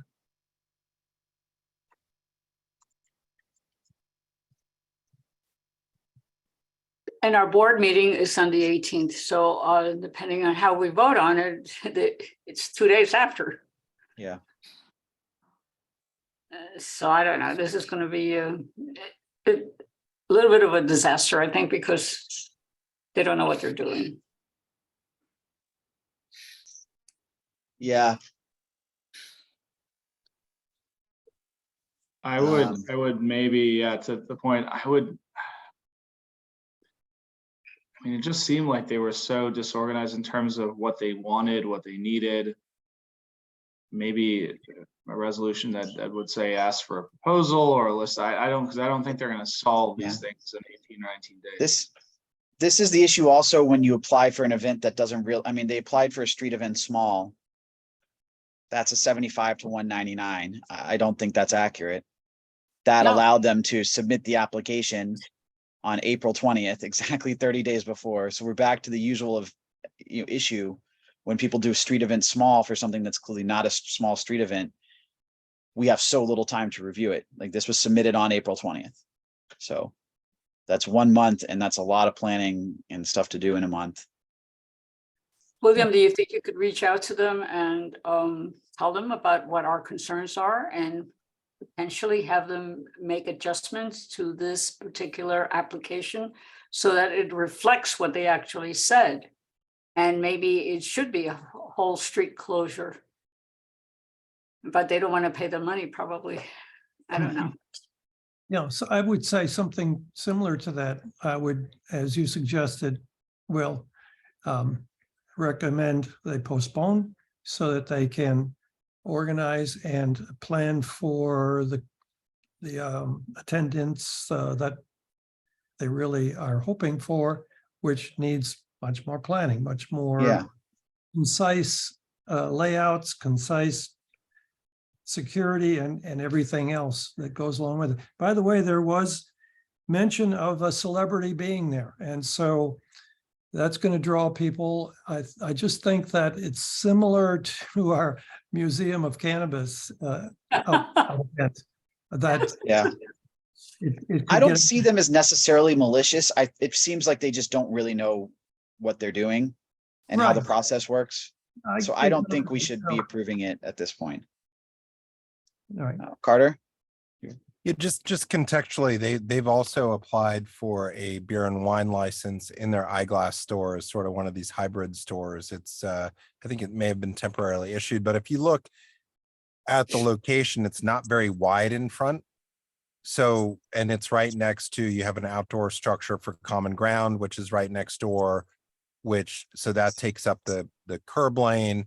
And then just another 2 storefronts down, there's another sidewalk shed on the same side of the street. And then just a little bit further down there across from Pastis, I can't imagine that they're not very well aware of the meatpacking bid, that they didn't sort of organize with them on the closed street. So there's a lot of open elements here that I think are everybody, from their side should have been fully aware of some of the challenges here. And this is not dissimilar to sort of the experience of when they applied for their beer and wine license, as far as the outreach, et cetera. It was very lacking. And, this is sort of a prime time area. And having that event here, just looking at their small area in front of their store, if it's remotely bigger, it sort of overwhelms the entire area very, very quickly. And the coordination with everybody else is really important, I think, in these areas. And they haven't coordinated with the primary coordinator, which is the bid, just at least in the outreach. And so it's not necessarily against the event per se, but there's just, like you guys have pointed out, too many flags here that don't seem like the day of the event would be very great for anybody involved to walk into, to see other businesses having to deal with that and the impacts of it. Yeah. And if they have already sold tickets for the date, they have the date in mind already. They could have sold tickets, and so what do they do? Tell the people, oh, the event has been postponed, but that's not our problem, obviously. Yeah. I just guess we Googled don't have crew much of a crawfish choice, but boil. I think we have to deny it probably with our reasonings why we feel that this wasn't well presented. Or we can't say that well presented, but we could say that there are too many things that are open and that they didn't address. Yeah, they are selling tickets. I do see it's an indoor event when looking at the listing. But even with that, the impact is my concern. And I'm just bringing that to everybody's attention because it does say indoor. And I found the ticket on Eventbrite, and they're advertising it as a block party. Wow. So, So, if they're concerned, if there is safety concerns, and clearly this is raising safety concerns, if we recommended denial of something else recently of another event because for the same type of larger numbers, the idea that you could get a surge due to celebrities, don't we have to do the same thing? They are on the meatpacking bid website, I think. So maybe they've done minimal outreach to the bid. I think we should issue the denial, but then we should reach out to the bid and be like, and express, give them our concerns right away. Absolutely. Because if this gets approved, they're gonna be the ones that are gonna have to deal with it. Okay.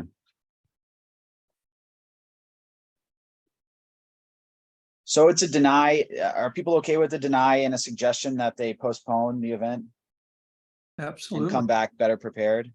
Yes. Okay. All in favor of that, say aye. Aye. Any opposed? Abstain? Okay. Yeah, let me just post this. You can see. Let me share it with you guys. If you click this Eventbrite, the first thing that comes up is block party. There you have it. Okay. Yeah.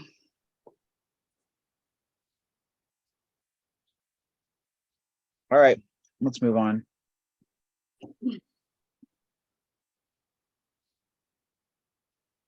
Sorry. Where are we? Distinguished Gentleman's Ride was a no-show. Yep. So, which is too bad because this one seems really interesting. And I know, I think they had worked with the bid, but, okay. Oh.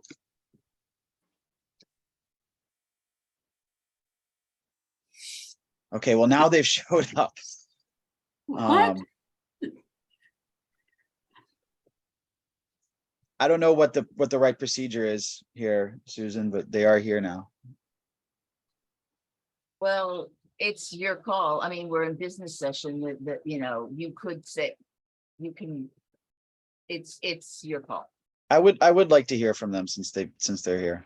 We can reopen the public session and then close it. There's nothing that stops you from doing that. I mean, we haven't gotten that far and it would be better, you know, in terms of it's better to hear something. Okay. And see Oh, what wait a happens. minute, can I have an idea? Should we just finish with the business session and then let them wait because they made us wait? He said he's traveling. He's out of the country. Let's. I think okay. we should hear him and then go back to the business session. Let's All right, reopen the public session here. Susan would not object to that. Okay. That might. Alistair, I'm going to promote you to panelist Alistair. Hello.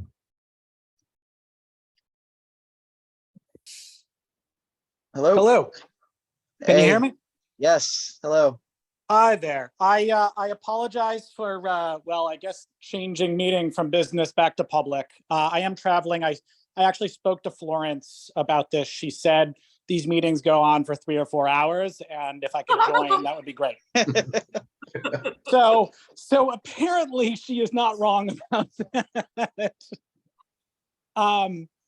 Hi there, my name is Alistair Klingett-Smith. I am one of the co-hosts of New York City Distinguished Gentleman's Ride. We are a worldwide charity. We've been going on for 10 years. Our primary focus is men's mental health. We work very closely with the folks most people know as the Mustache Group, no show, you know, Movember. Don't shave your mustache in November. And so they are our nonprofit sponsor and have been for 6 years. Stop me if I'm going over things you guys know, but I have personally organized the ride here for the last 8 years in New York City.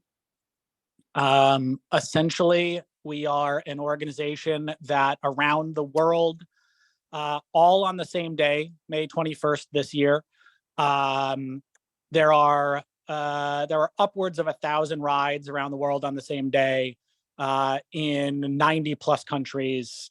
And we raise money by having people dress up in their dapperest gear. We're talking 3-piece suits and ride their classic motorcycles around the city. We have significant support from NYPD. Last year, we are taking the same, we took the same route. Sorry, say that again. Sorry? I think that was just some background noise. Sorry, go ahead. Okay. We are proposing the same event literally that we did last year. Support from NYPD is significant. Last year, we had 35 mounted NYPD riders and about 15 police cars. They escorted us around the city. We started at Grand Central, where everyone assembles. We do have about 500 riders. That number is down from about 1,200 from right before COVID because we've started limiting numbers to try to make the whole event a little bit more manageable in New York City. We take an escorted ride through New York City. And then last year, we ended at Meatpacking because we have some close friends who work at Belstaff. And so we ended the ride. We took the street over. We used the street as motorcycle parking. And we had a little sort of celebration of the event and the fundraising that we did last year in meatpacking. We worked really closely with the local businesses there. We put together some specials to get, the riders into the local stores. Like I said, we worked really closely with Bell staff last year. We have the best security in the city. That is the NYPD. They say it is their favorite event all year long, and we agree with them because it's a really great event. We have an event producer that deals with cleanup and volunteers. We have, unfortunately, I'm just a volunteer in this, so the time I'm spending right now is well, it's just my time doing what I'm trying to do right now. But we do spend a lot of time trying to do outreach to the community so that we are a good neighbor. We are proposing exactly the same event that we held last year. It was approved by SAPO last year. I've worked really closely with Desiree Beach at SAPO for 6-8 years now. We're working with Evan Sweet over at Meatpacking, and we're just trying to dot all our I's and cross all our T's. Thanks, Alistair, and thanks for showing up when you're traveling. We really appreciate it. Just in terms of what you're actually asking for, I think the application says Gansevoort between Washington and 9th, both curb lanes, and then Gansevoort between 10th Avenue and Washington, south curb lane. Correct. So what, is that right? That's correct. Yeah, we want to be a good neighbor, and we don't want to get into the way of cabs going to the museum. So we did not ask. It's not a full street closure. Yeah. Yep. So that side over to 10th is just parking on the south side. We'll probably have 15 volunteers, 20 volunteers there, just helping with parking, making sure that people park really closely with motorcycles. And the NYPD will be there too. So, yep. That's exactly what we're asking for. Yep. And then is there then where you have the block where you have both curb lanes, is there certain programming going on in those curb lanes? Yep. Last year we brought in a band. We did announce we announced some of the people who fundraised. We do silly little awards. We do, person who has the best handlebar mustache. We do the dapperest lady. We try to get the community involved. And so we actually have had some of the local businesses pick awards and do things like that once we arrive. And so, yes, we had a very small elevated platform. Last year, it was tucked in rather close to I think it was the RH store had a bucket truck there. And so we were right next to them. Which I think we're planning on being a little more central in the block this year if we can be. No.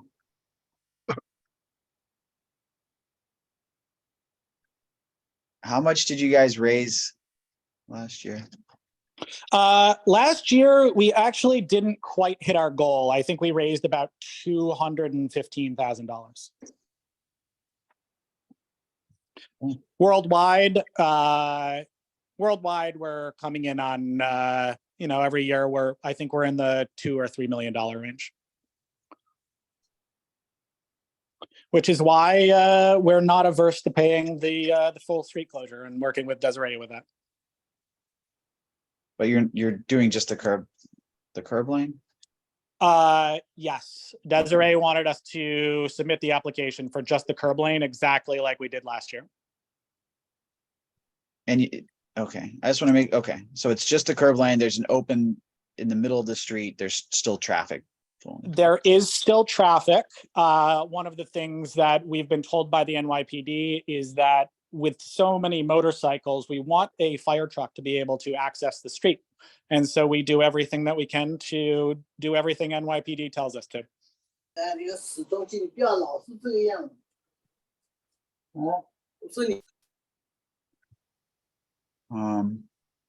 And it sounds like there's some amplified sound. You said there was a band last year. Can you talk a little bit about when you'll be having the sound and? Yep. Yeah, and so it's, last year. So it's going to be in one of those curb lanes. There's going to be. Yes. Okay. That's correct. Between Washington and 9th Ave. That is correct. Yep. Okay. And so it says on the application, I think 12 to 3 p.m. It is 12 to 3 p.m. It is 12 to 3 p.m. And yeah, we take breaks. The amplified sound, honestly, the music is there as a little bit of background filler. We have never performed like a full set. You know, it's a couple of songs. One of us will get up and announce a winner of an award. It's a couple of songs. You know, we'll announce another winner. Thanks people for coming out. So very much not a concert. One of the things that we really try to do is involve the public. It's not very often that people see 500 people dressed in suits riding classic motorcycles. And so we've always tried to welcome the public to come in and, you know, see the event. And so it's a lot about, in many ways, like I said, providing a little bit of background ambiance to people looking at things that are interesting. Okay. And you've done this for many years throughout the city, but this is the second year of doing this sort of culmination of the ride in. Correct. Yep, this is the second year. We had a great time with everyone last year. As far as I know, there were no complaints last year. We've had everyone last year sign up and they love the event. And so we decided to bring it back again. It felt comfortable. It was in a great spot. Everyone seemed really welcoming. And so, you know, we've had the culmination of the event we've had all over the city. We used to do this, both the start and the end. We used to do over on the west side. We used to do on the east side, but the park we used to do it in has now been turned into a giant playground. And so we had to change.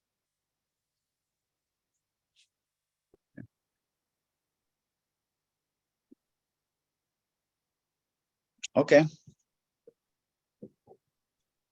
And is there any food and drink being distributed? No, we specifically stay away from food and drink. We stay away from selling tickets. We stay away from booze. We stay away from anything that would make anyone think that a bunch of motorcycles is going to cause a problem, because we are already, frankly, working uphill against that perception. And we're just not interested in causing any problems. Right. We do obviously want people to like utilize the neighborhood. And so like last year, Common Grounds was really great last year. La Pecora Bianca was really great last year. Pastis was really great last year. But no, that's not our purview. Okay. And it sounds like the bid, you've been deep in discussion with them and they've been helping out. This is where my terminology might be a little loose. Is that the Meatpacking Association, the Business Improvement District? Oh yeah. Evan recognizes my phone number when I call now, so I think so. Yeah. And what's the route of the ride? So have you guys seen I Am Legend? Yes. We are starting this year, and we did last year. NYPD gives us the overpass bridge in front of Grand Central. We start there. They then escort us with, like I said, we had a helicopter last year escorting us. They escort us down out of Grand Central to 34th. We go across 34th over to the West Side Highway.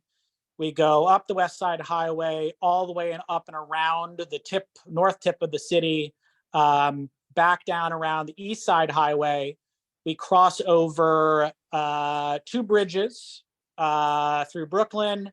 They bring us back to the highway and we come back up into Meatpacking. You go through the Battery Tunnel? It's really up to them.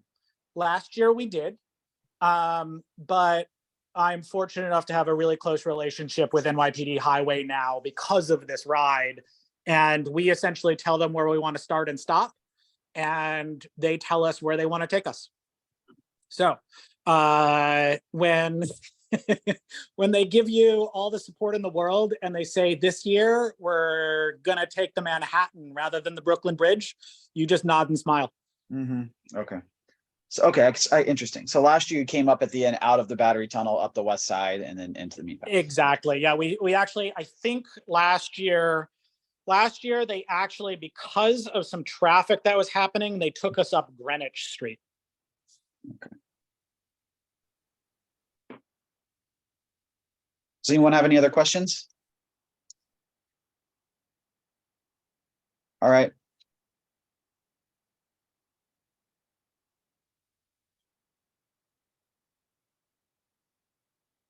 Yeah, there's a suggestion to maybe cut out the helicopter because those are really loud. So I don't know if that's your purview or that's more of no, that is so the NYPD. helicopter followed us on the West Side Highway because they literally shut down the roads for us. Like NYPD shuts down the highways and we are the only ones there.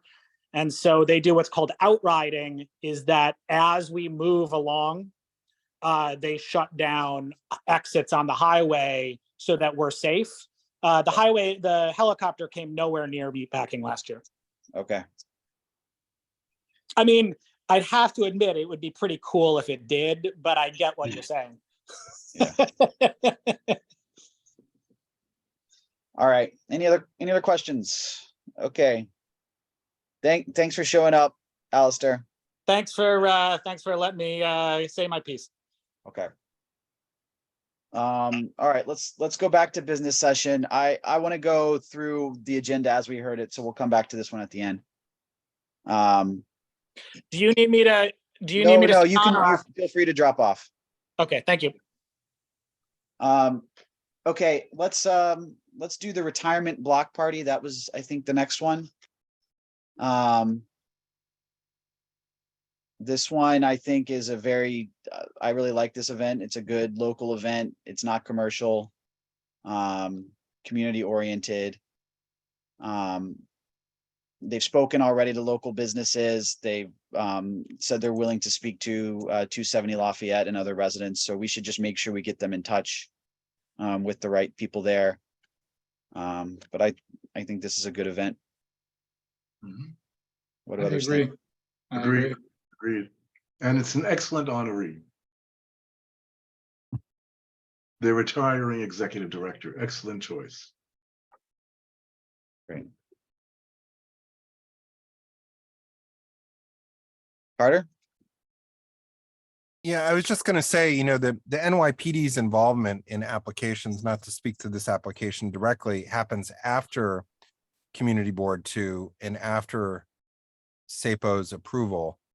And this has always sort of been a contentious issue with the representation that people make to us about what somebody says about these applications. And, just going back at one point in time, the 5th Precinct Community Affairs officer lost his position as a result of writing an individual letter representing the position of the New York City Police Department. So when we hear applicants, they've just been told what the events are, to the NYPD, but when people say there's a position or not a position, they're not really in that place at that point to have an opinion on it. And so I just bring that up because it's often used, like it was here, as if they've endorsed the event, when that's not really something that we should be taking into account with respect to the event.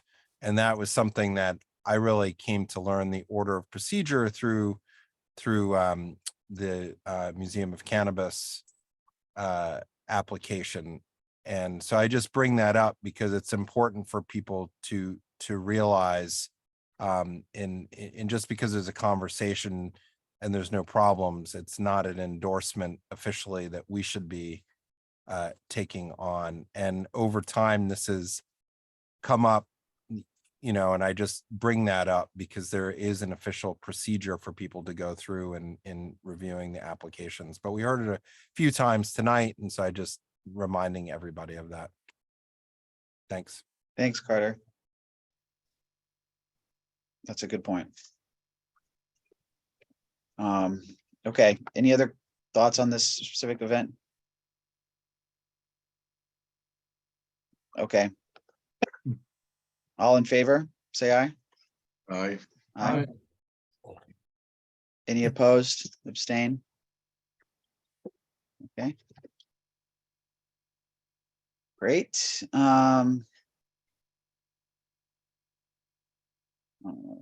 Okay, moving along. High School of Fashion Industries end of year show. This I think is another nice community oriented event. I think these are the types of events that we would like to see more on the Gansevoort Plaza and not the advertising events that seem to take up more time. So I think this has a lot going for it. I think it's exactly the kind of event that we like to see. So I don't know if anyone else has thoughts.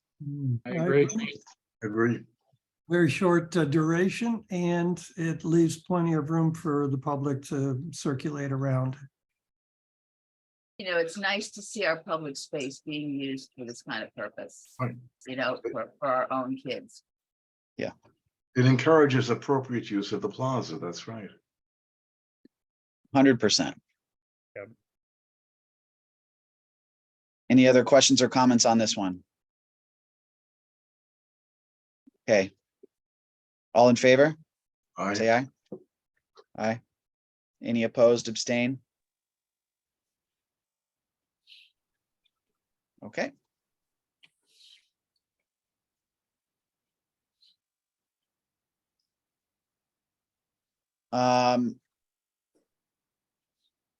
Okay, so the village preservation one, I think we can have a res on that. That was a little confusing because on our agenda, we had an NYCX design event on the plaza. Their explanation, the bid's explanation was, I thought they had withdrawn it, but they said, no, they're just changing it to this event with village preservation on May 19th. So that was the event we ended up hearing. I think the topic's a little bit interesting, but I think, you know, with village preservation, they usually put on interesting stuff. This is also not a super commercial event. It doesn't sound like, they said that Levi Strikes the Company is not involved. All in all, it seems one of a less intensive plaza event compared to and less commercial than most of the others that we've seen. So what do people think about this one? This is, again, it's May 19th, set up 1:30 to 2, it runs 2 to 3:30. And then they're out by 5. So it's pretty minimally impactful. And it seems like it could be an interesting topic.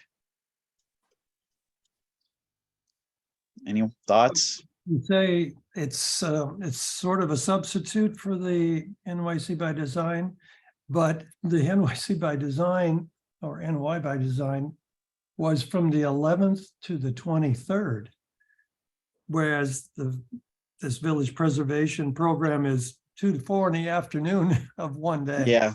It's like a drop in the bucket. So anyway, I have no problem with this program. I've already signed up to go.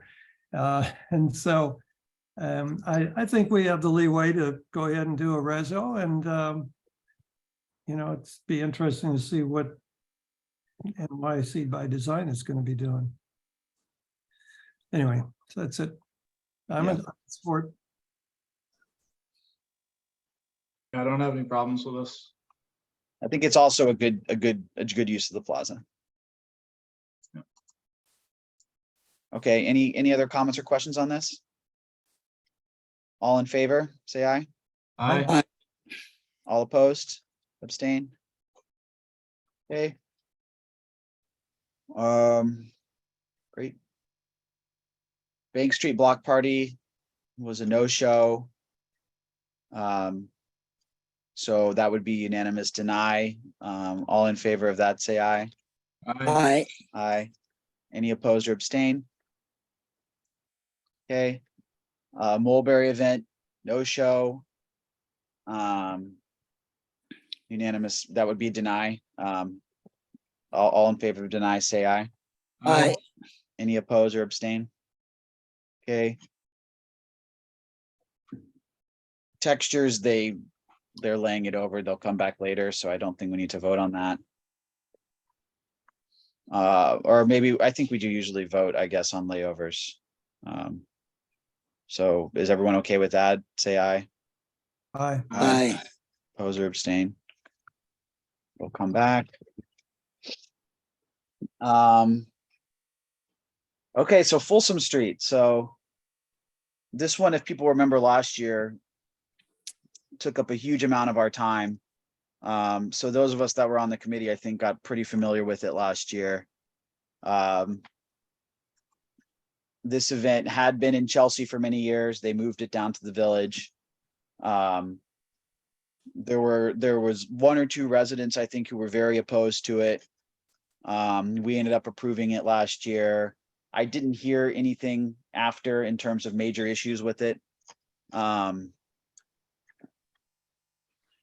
Yeah, yep. Yes, Will, a question I kind of had hearing the proposal was why this wasn't just an FYI renewal versus Yeah, the policy we've usually had is for new events to do 2 years before we move them to FYI renewal. Fair. So we can just check if there's any major issues the first year and have them come back to us. Yep. So I think this could probably get moved to FYI renewal next year. But I think it's good policy, especially for very large events like this, to have it for 2 years. Can we stress in the resolution, make sure to reach out to the businesses and the neighbors? I think we need to restate that. Sure. Because it is a residential block. Yep. And just as a point of kind of reference to last year, I recall the couple of residents that were very much opposed to it because of the very sexual nature of the event. Correct. Yep, And I remember. like I say, I've got a front row seat of to see what's going on, and I think that the fencing and keeping it confined and organized within those areas, and Weehawken still has residents on both sides of the street. Christopher has residents on both sides of the street, but that particular corner has a limited exposure, and I guess that it was under control enough that they didn't create a lot of complaints. At least that's my impression. So I think that kind of behind the enclosures, you didn't expose people that didn't want to be exposed. I think that would be the way I would explain it. And so I guess that's what led to a pretty successful event. So that's why I'm comfortable with it this year.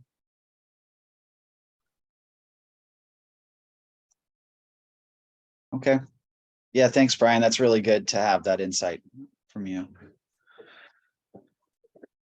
Do we know if anybody complained to the office? I know that the office wasn't manned properly because of everything. I didn't hear of any complaints, and I know Bob was rolling out, but he was very on top of this one. So I think even on his way out, he would have shared with me, because he was keeping me informed of all the people beforehand. That it wasn't a lot of people, but the handful of people that were opposed. So yeah, it was sort of staff turnover at that time, but I didn't hear of any any complaints. I think the other thing in favor of this is that whatever the announcement was last year that this was going to happen and brought the residents out, this year it's also out in the public that they're applying for this. So if those same residents or other residents were still concerned, I would have thought they would show up, wouldn't you? Yeah. If they had notice, we don't know how much notice they had. That's why I think we need to include it in the resolution. I agree.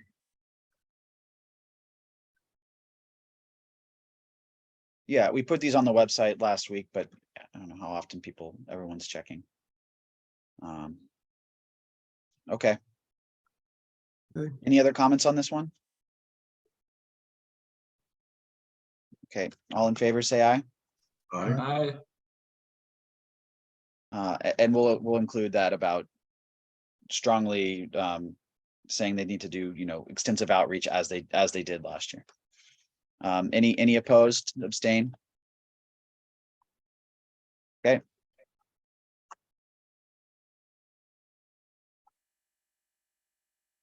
Okay, super plastic. I think there was some confusion over what the street looks like. I think the woman that presented definitely does have a lot of experience, but probably didn't have the right info about the street. So it's not even really much of a street event. It's like a couple things parked there and it's an indoor event. So I think as long as they shift around the event and don't have anything in the street or across from the bike lane, then I'm okay with it. Yeah, I think we need to put that in the reso that they need to, because right now it is in the bike lane. Yeah. Yeah, so we established that the bike lane is at the curb on. Well, And then a lane of traffic adjacent to that. So you can't park anything there. There's not a parking lane between the bike lane and the traffic. Yeah, so it won't work. Yeah. Right. And I would also say as long as they keep the number of attendees to the small number that they said they would, rather than trying to push that number. Yeah. Crowded. It seems like this year, at least, they're working with someone who has a better idea of what they're doing and is more conducive to working with the community. Because last year, whoever they were using was someone different, I guess, and they didn't even show up. So here they're showing up, and I'm sure they will have no choice but to not park anything there because there's literally not even a curb lane to park it in. That's right. So we need to reference that. Carter? Yeah, I mean, the big thing here is just lining people up because it's not a very big storefront. They invite quite a few people. People come, sort of crush at one time or another because it's not really distributed. So it's really the organization. Last year, it was just the people all milling on the sidewalk that created the problem. And then what happened is that people walked in the street and, the people come for the commotion.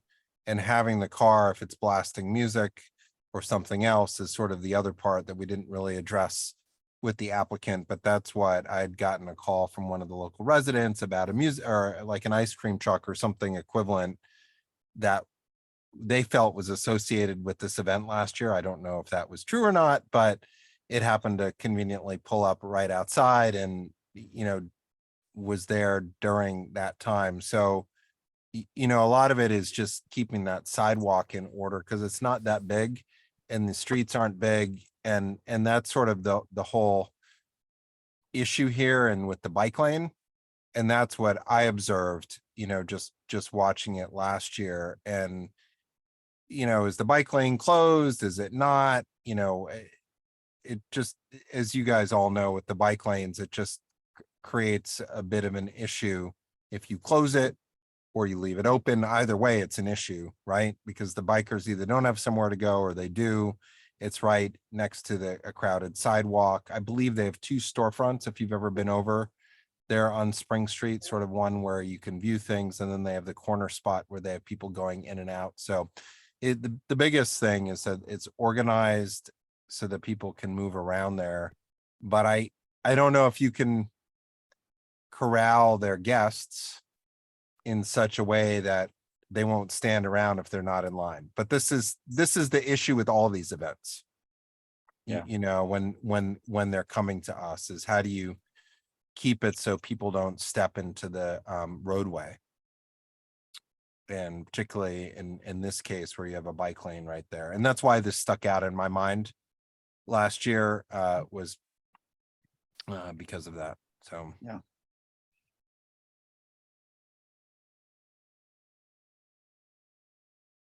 Yeah. All right. Yeah, I didn't see it last year. It seems to me like if that was the grand opening, there's a chance that this is a smaller event, and that seemed to be what she was pointing to. We won't know, I guess, till it happens, but you know, it seemed like it would be 70, you know, she said 75 or so people, right? 75 to 100 people. that might be the inside occupancy, because that happens to conveniently correlate. Yeah. As opposed to how many people are actually invited, because that you know, usually to get that many people, you usually have to invite a higher number. Yeah, I had taken notes that there were 40 occupants in the store allowed, and that they had anticipated a total of 75 people for the whole event with the comings and goings. Yeah. Whether that's accurate or not, I don't know. Yeah, I had mentioned 40 people was about how many fit in the store. I don't know if she had mentioned that in a U-shaped, which somebody was trying to get me to go in, which is why I remembered it from last year, and I didn't really want to go and stand in a 40-person line making a U through the store, but that's why I just remember it. But so last time they were inviting everyone in, right? Is that right, Carter? They invited you in? No. It was a guest list thing. I just happened to know somebody who just said, "Oh, come on." You know, I mean, it's a loose guest list. I think, you know, if it's slow at one time versus busy at another time, like most of these events, you know, the idea is to generate the outdoor interest. And the reason I bring this up is because they're putting something outside, right? Which is on the sidewalk, is meant to attract people, sort of gets in the way of the movement of stuff. So, and then they're also having the car out front. So, you know, there's a lot of different things going on that don't seem big until you go over there and you realize this isn't one of our big, you know, sidewalks or you know, not crowded areas. Yeah. All right.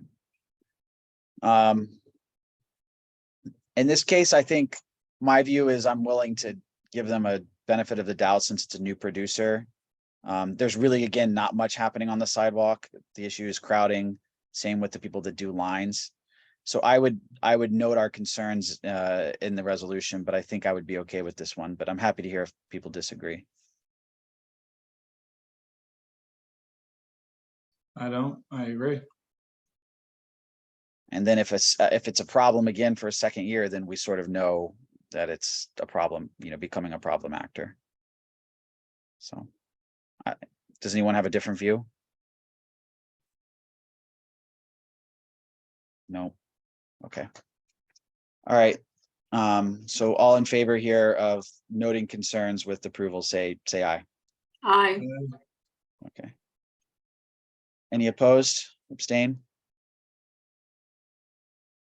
Okay. So the last one.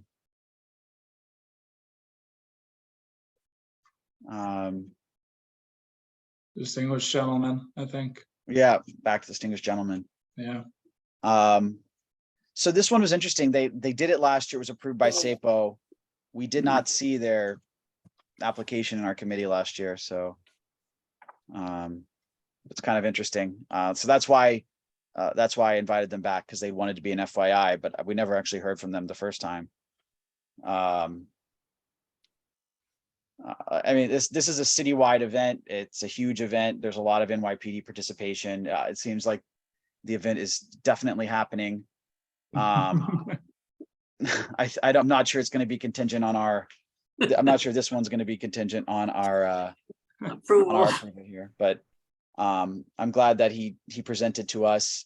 Any thoughts here that we want to make sure we convey?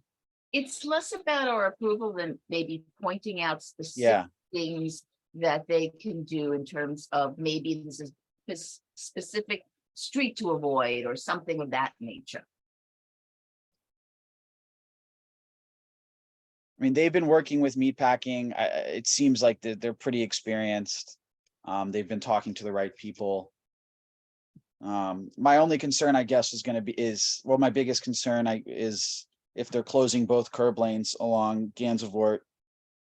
It seems like there's going to be a lot of people walking in the street in between.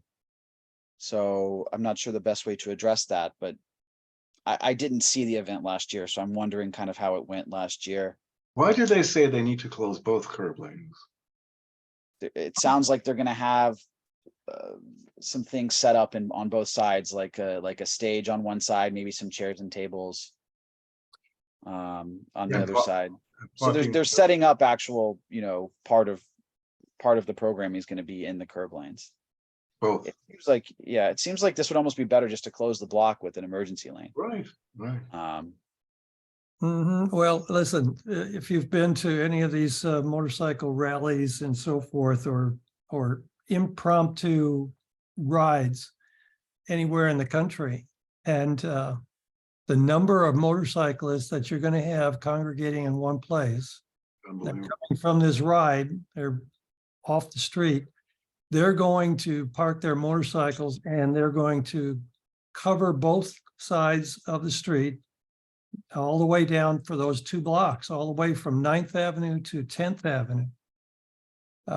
That's the number of motorcycles. I see that very easily. That's what we're dealing with. And if they are truly the gentlemen that they want to portray and counteract the usual motorcycle gang persona, then they will be controlling themselves and the traffic, and it will be busy, it will be congested, but I would personally say that I would trust that they would handle it and control it in a way that is out of consideration for the public.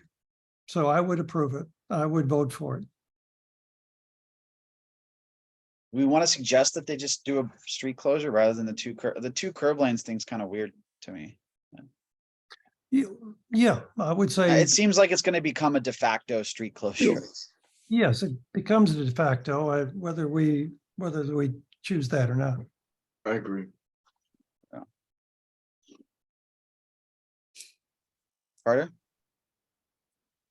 The applicant mentioned that SAPO had told him to do the curb lane closures for this. I just echo what Brian had said. We used to have an event that came through to Little Italy pretty regularly that caused a lot of concerns in the past.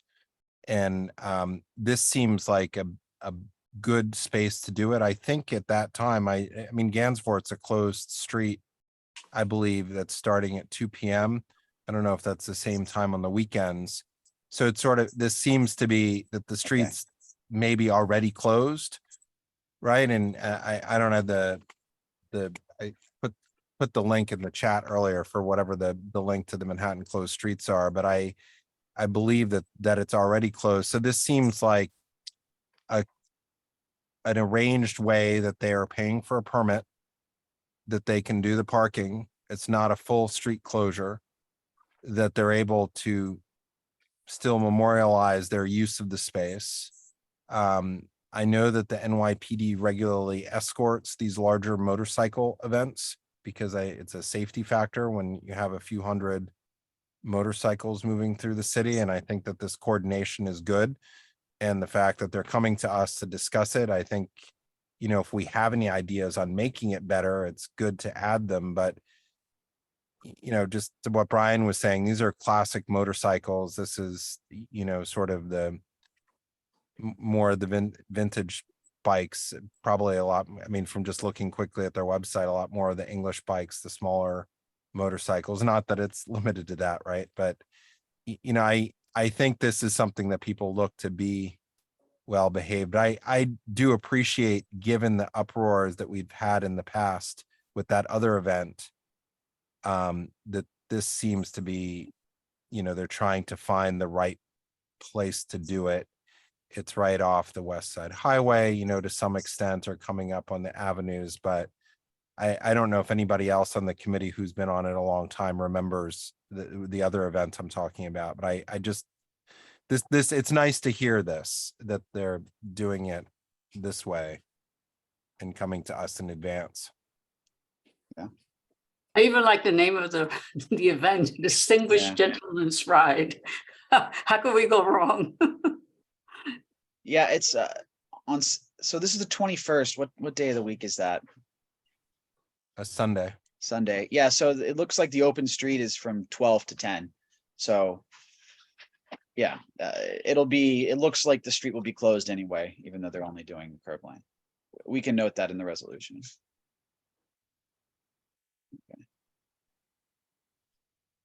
Okay, any other comments on this one? All in favor, say aye. Aye. Aye. Any opposed, abstain? Okay, we're almost there. There's a huge list of FYI renewals. Does anyone want to bring those up? There's one on there that we've talked about in the past, which is the POW Festival. I don't know if we want to talk about it again. Last time, if you remember, we asked them to move it. We submitted a resolution and I don't think it was ever moved, and it still happened. So I don't know. To me, it was sort of pointless to have them come back again because it's the exact same thing. So, and Leaf, as I mentioned, they just withdrew it right before the meeting. So that's going to be taken off. So you want to call out anything else on there? Oh. Okay. So all in favor of FYI renewals, say aye. Aye. Any opposed? Abstain? Okay. Great. Well, good meeting, everyone. Thank you, Thanks Will. for sticking around. Thank you.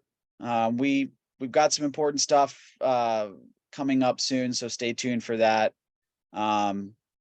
There's going to be some this zero carbon rezoning that I want to have our committee work on, along with land use and some other committees as well. There's possible discussion around local law 97. There's this food truck concept which I want to schedule, so we'll have some interesting topics, I think, you know, in the next I would say 6 months. Brian? Yeah, oh, Will, I just thought I'd mention to the committee that I've volunteered to be the next assistant secretary for the board, and if I would ask for your support at the vote time. Congratulations and thank you. Yeah. Thanks for Are telling. you running unopposed? So far. So far, Wonderful. Thank you, Brian, for stepping up. Nominations are still open though, you know. You never know, huh? yeah, never know. Brian, congratulations. Thank you, Brian. Thanks. Thanks, everybody. Thank you, Will. Great Good meeting. night. Good Good night. Good night. night.